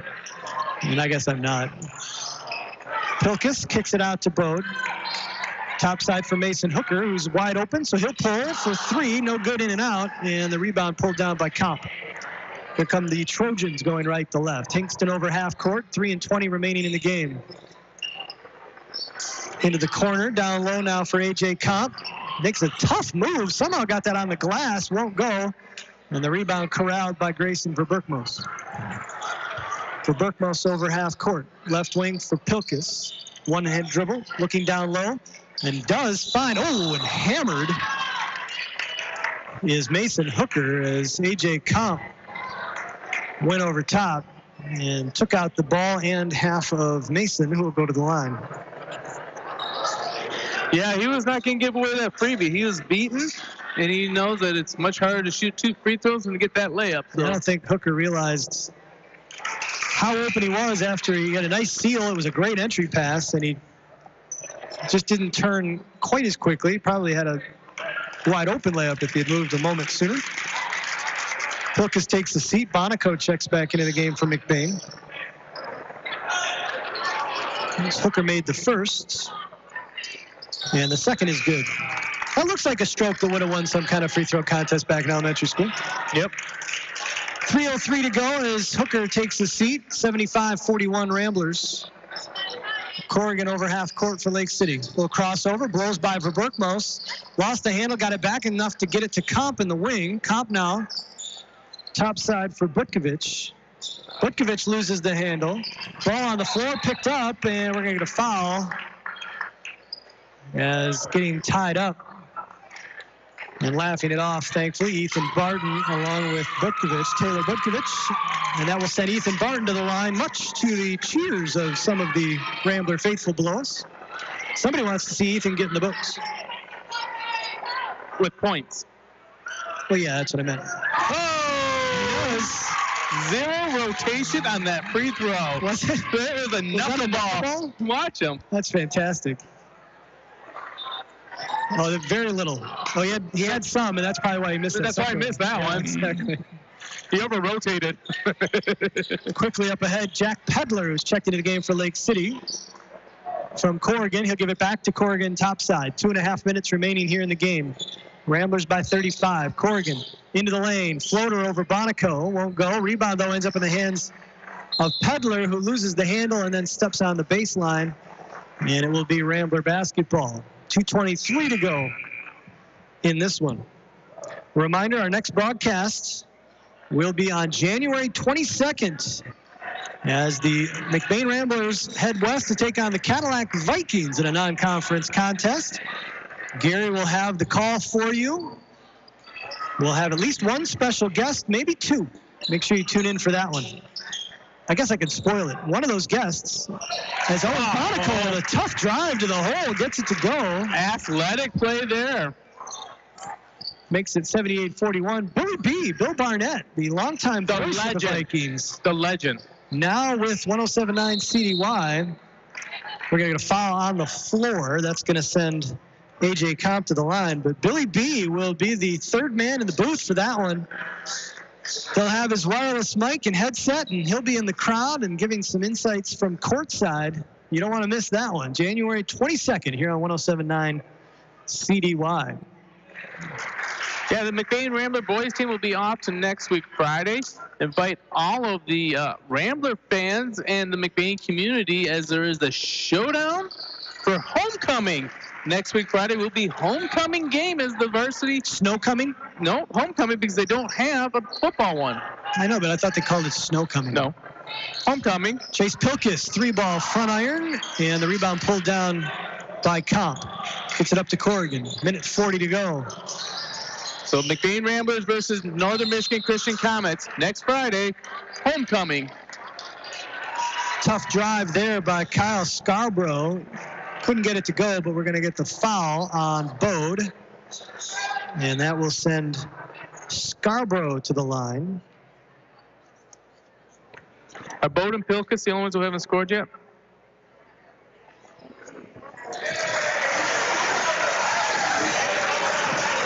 Did that go in or hit the net? It went in. Okay, thank you.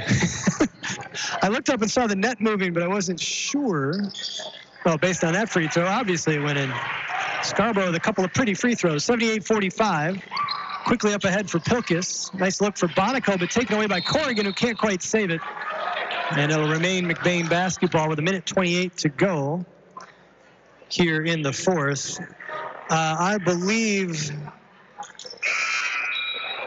Bode is the only player yet to score. So Pilkus did get in the book. I'm sorry, you're right. Pilkus has got a blank line as well. Dawson Corrigan checks out of the game. A nice little fourth quarter, 7 points. Inbounded to Ethan Barton, who lays it up off the glass. The big man, probably the only player who can look Garrett Verberkmos in the eye, gets it up and in. And now we got a turnover on Lake City. It'll be McBain basketball again. 80-45 McBain with 1:16 remaining in this one. Morris has checked back into the game over the line for Bode. Laughing at the bench. I think they're telling him to shoot, despite the fact that he's 25 feet away. Bode will get into the paint to the rim. Gets it to go. Pretty layup. Trevor Bode gets into the books. And now Chase Pilkus, the only one left to record a point. This is the entry pass attempt from Taylor Butkovich is off the leg of a Rambler. It'll remain Lake City basketball. 50 seconds remaining in this one, 82-45 McBain. Mike Schwab triggering for the Trojans. Gets it in, now gets it back. Schwab for three, front iron no good, and that's going to land on the out of bounds line. It'll be McBain basketball. It's probably it's my handwriting, Micah Schwab. Okay, thank you. Sorry about the sloppy handwriting. No, I just assumed Mike. Didn't expect to see Micah. My apologies to the Schwab family. 30 seconds remaining in this one. Pilkus will give it back to Morris, back to Pilkus. To Bonico, stolen by Micah Schwab. Up ahead, Bonico with the rejection off the glass.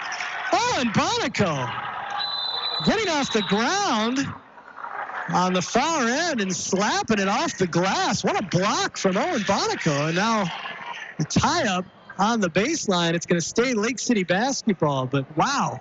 Owen Bonico with the LeBron-esque chase-down block. Too far over the top. And there's a straight-up rejection by Pilkus on the three-ball attempt from Schwab, and now the three from Scarborough is off the mark, and the Ramblers will collect the rebound, and that will do it. 82-45. The McBain Ramblers dominate the Lake City Trojans here in Lake City. And they stay unbeaten in Highland Conference play. We will take a break, collect our stats and our thoughts. The Northern Truck Service post-game show is coming up. Don't go anywhere. We'll be back right after this. Kelly's Pizza and Grill in McBain would like to take this opportunity to thank their loyal customers for all their years of support. It's with your patronage that Kelly's Pizza and Grill can continue to support local schools, churches, and charities, not to mention keep serving up great tasting breakfasts, lunches, and dinners. Open 6 days a week, Monday through Thursday, 6 a.m. to 9 p.m., and Friday and Saturday, 6 till 10. Always doing their best to serve the McBain community. Kelly's Pizza and Grill, 100 Maple Street in the heart of McBain.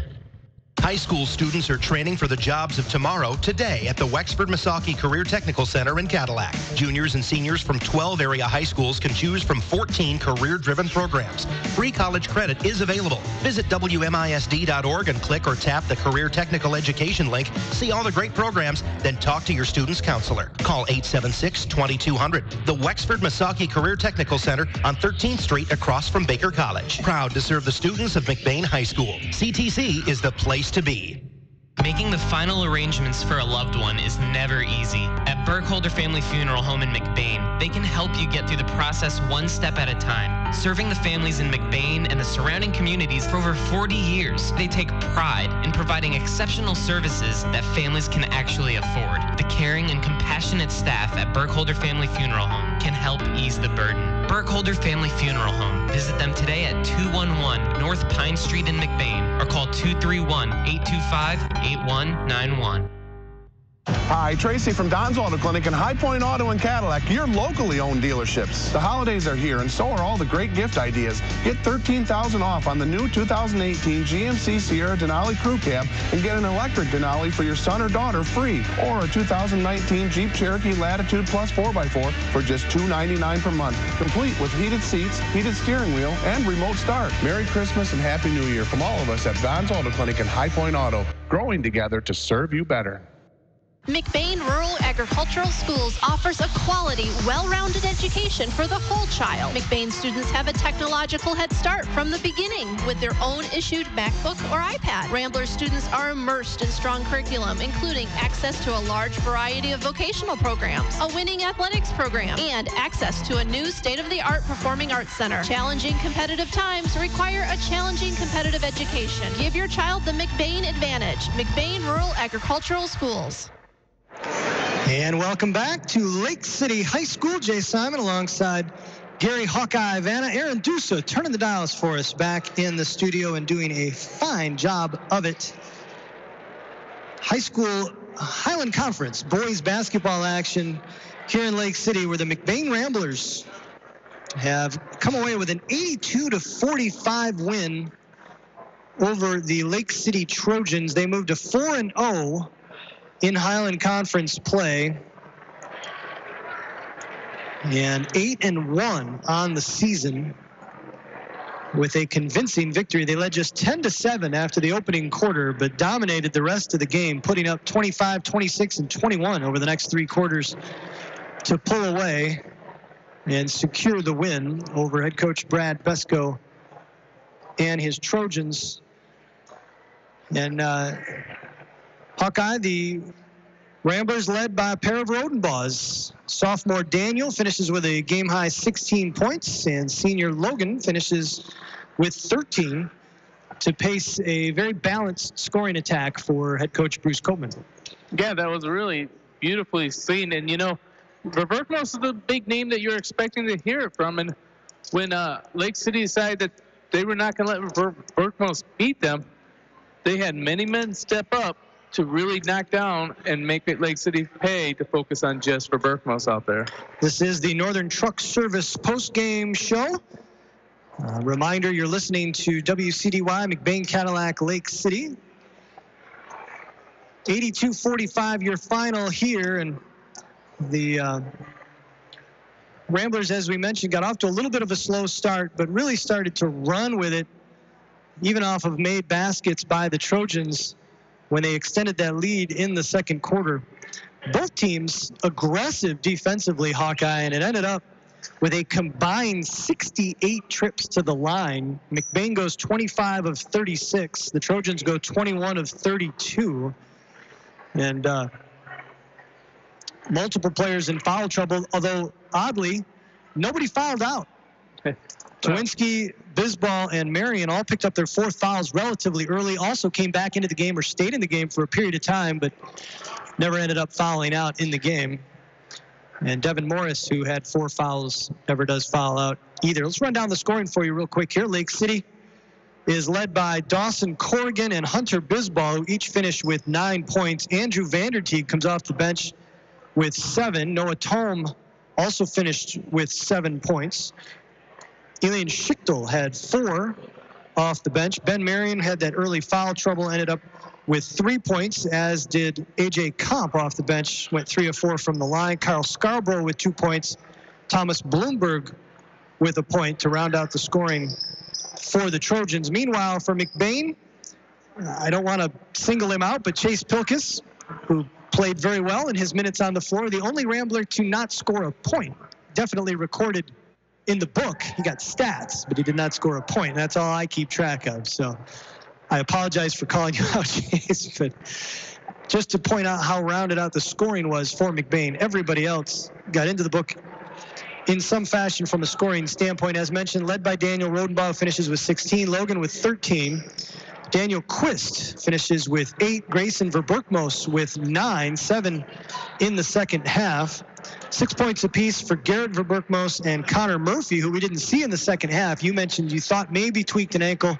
Hopefully Connor is okay. They certainly didn't need him to come in. Grayson Verberkmos actually did a nice job of running the point when Daniel Quist sat down in that second half. Mason Hooker finishes with 5. Ethan Barton with 3 off the bench. Caden McGillis with 5. Devin Morris with 4. Justin Camphouse with 3. And Trevor Bode and Owen Bonico with a bucket apiece to round out the scoring for McBain. As mentioned, 25 free throws made for the Ramblers, 25 of 36. Not too shabby a performance for a high school basketball team from the free throw line. 8-1 are the Ramblers, and they await the Cadillac Viking. Our next broadcast with the Cadillac Vikings homecoming. They've got Northern Michigan Christian School. Is it next Friday, you said? Next Friday. Homecoming. So make sure you come out for that one. That should be a packed gym as well. You got the crosstown rivals. You don't get that too often in Northern Michigan, but we have it in McBain, which is always fun and interesting. Well, Hawkeye, you've seen these Ramblers twice now. I'm sorry. Both teams. You've seen Lake City twice. You've seen the Ramblers multiple times working with the Rambler Review. You said that the Pine River game looked like a game, one of their best efforts of the season. How'd this compare? Well, after the first quarter, it didn't compare at all. But as they started to get into stride, they just seemed to have gotten better and better. But, you know, let's be honest. McBain had a little bitterness from the football season and then the game. And they were not going to take their foot off the gas no matter what the score was. And they didn't. No, and as you mentioned, I mean, they start 5 seniors. They bring a bunch of sophomores off the bench. It's tough to tell a bunch of sophomores, hey, you know, play hard, show me what you got, but don't play too hard. Coach Copeman's not going to tell his kids that kind of thing. And every kid in the McBain program knows if you want minutes, you have to defend and you have to rebound. And they never took their foot off the gas with regard to that. Daniel Rodenbaugh showed me a lot from a defense or an offensive rebounding standpoint. I think he had at least 4 offensive rebounds and putbacks out of his game-high 16 points. Well, and Logan Rodenbaugh out on the break as well. It was fun to watch. You even look at the ones that came in the very end of the game, and you're saying half the teams in the Highland Conference, those guys can even start for. Yeah, McBain is deep. I think one of their bugaboos over the years, and I always bring up his name because honestly he's the best ball handler I've seen in the 10 years or so that we've been doing this together. Logan Nemeth was, in my mind, the last really great ball handler that McBain had. They've had good ball handlers. Logan was the last really great ball handler I've seen come through McBain. And this year, again, it's a little bit of a point guard by committee. Quist did a nice job. Grayson Verberkmos did a nice job in his minutes. Connor Murphy's got a nice handle as well. But the one thing you worry a little bit about is a good athletic team that can put a lot of pressure in the backcourt against those guards and how they handle that. We won't really know until we see them run into those teams, but those teams are out there. I know they go to Glen Lake. That team will definitely put a lot of pressure on them in the backcourt with their guard play. And obviously in the postseason, you're going to see teams like that. So that'll be an interesting thing to see. But from a defensive and rebounding standpoint, hustle standpoint, this McBain team is good as any we've seen in the recent years. Yeah, they are, and they got a really good draw for district with Lake City, Pine River, Montebello, and Farwell in their district. Well, that's an odd district. Wow. And they got a first-round bye. Where did Manton go this year, then? You haven't seen that one? Manton, where did they go? I thought they had, excuse me, not Pine River. McBain has Beale City in theirs. Okay. Pine River's with Manton, and Manton's going more west. Interesting how they've drawn those up. So they will not be with Glen Lake or St. Francis. That's two great breaks for both teams, without a doubt. Well, when you look at Lake City, as you mentioned, Ben Marion, great passion, really a great athlete. Tonight just got into some early foul trouble and really wasn't able to show what he was capable of, unfortunately. Hunter Bisbal really showed us a lot. And honestly, you've got the grades in front of you. What grade is Dawson Corrigan in? Not a starter. Did you hand that to somebody? Well, in any case, hopefully Dawson Corrigan is not a senior, because he's got an excellent game as well and really came alive in that fourth quarter. Sorry, definitely good athletes. He's a junior. A junior, all right. So right, yeah, some solid athletes returning for this team, both starting and off the bench, that are going to get some solid minutes under Coach Besko. Bisbal, Stichtel, and Vanderteeg are all sophomores. Yep. Corrigan's a junior. He'll be back. Marion's a junior. He'll be back. So, I mean, it's talent, and it's not senior-heavy talent. So, yeah, they'll be back without question. And they will play tough, because every Brad Besko team plays tough. Well, we got a couple of awards to hand out. First of all, we need to bring you the Picture Perfect Play of the Game, brought to you by Judy K. Gildy Photography, the point of the game where we put Hawkeye under pressure, make him earn all the big bucks that he earns for these games by giving us his viewpoint. Quite a few options. I know the first one that comes to mind for me, I like to do this just to see if I'm going to get it right or make you zig when you were thinking of zagging, or vice versa. But the Grayson Verberkmos hoop and the harm on the pump fake, basically ridden to the ground like a horse by Hingston. Somehow got that shot up and in. Was a spectacular play without question. Logan Rodenbaugh had a couple hoops and harms. And I love radio. People can't see you. You're just shaking your head at me. All right, well, this is why we pay you the big bucks. What you got? The Hawkeye Play of the Game. Those were great plays. Yes. I am going to give it to the Owen LeBron Darko off the glass rejection of the Peddler layup. I can't believe I forgot that one. Turnover. Oh, can't believe I forgot that one. Yes. Oh, I love it. That's perfect. The Owen Bonico chase down block. Listen, folks, we are not exaggerating that, right? No, we are not exaggerating that. Now, admittedly, this was not blocked up, by the window or anything, but he still blocked it off the glass. That was right. That was a literal chase down, all ball, clean block by Owen Bonico, and it was a beautiful thing.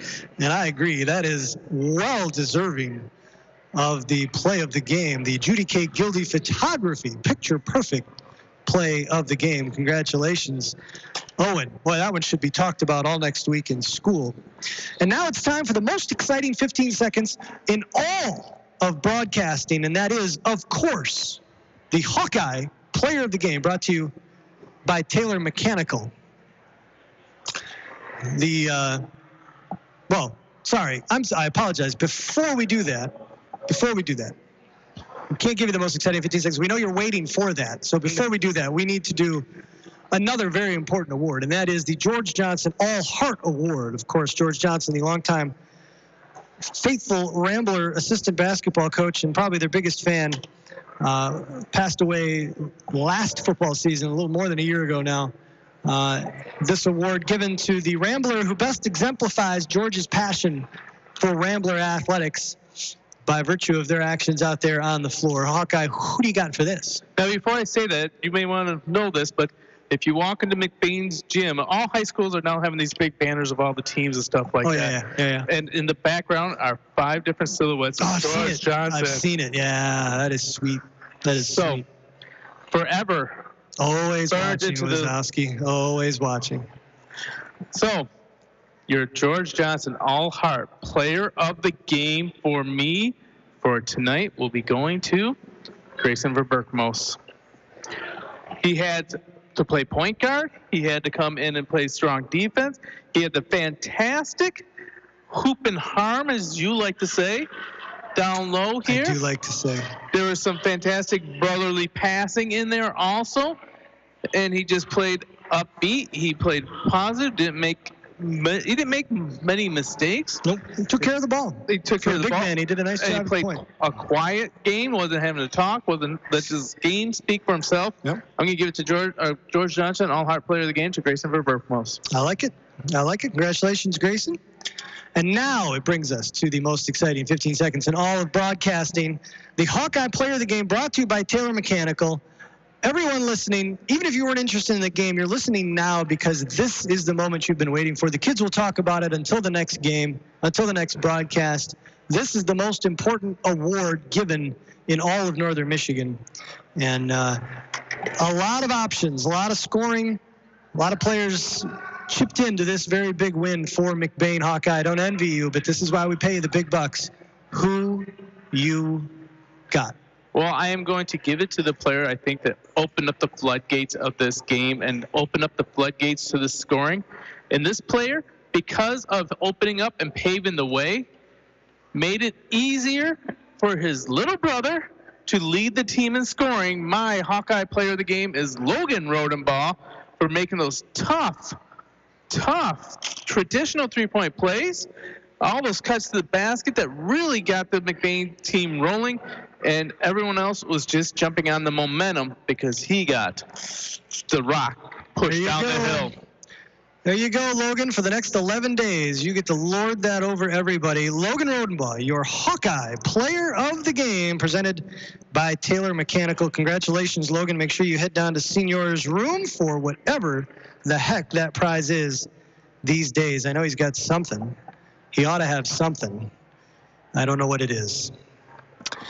That's going to do it for us. 82-45, your final. The McBain Ramblers defeat the Lake City Trojans here in Highland Conference boys basketball action. They moved to 8-1, 4-0 in conference play, tied with Manton on top of the league standings. Lake City falls to 2-6, 1-3 in the Highland. For our producer and engineer, Aaron Dusif, for Gary Hawkeye Havana, I'm Jay Simon. Thanks so much for joining us tonight, folks. Our next broadcast, as mentioned, January 22nd, as the Ramblers make the short trip west to take on the Cadillac Vikings, in which should be a terrific non-conference matchup. Make sure you join Gary, Billy B, Billy Barnett, and a special guest as they bring you all the action right here on your home for McBain and Northern Michigan Christian hoop action. Your number one hit music station, 107.9 CDY. Good night, boys.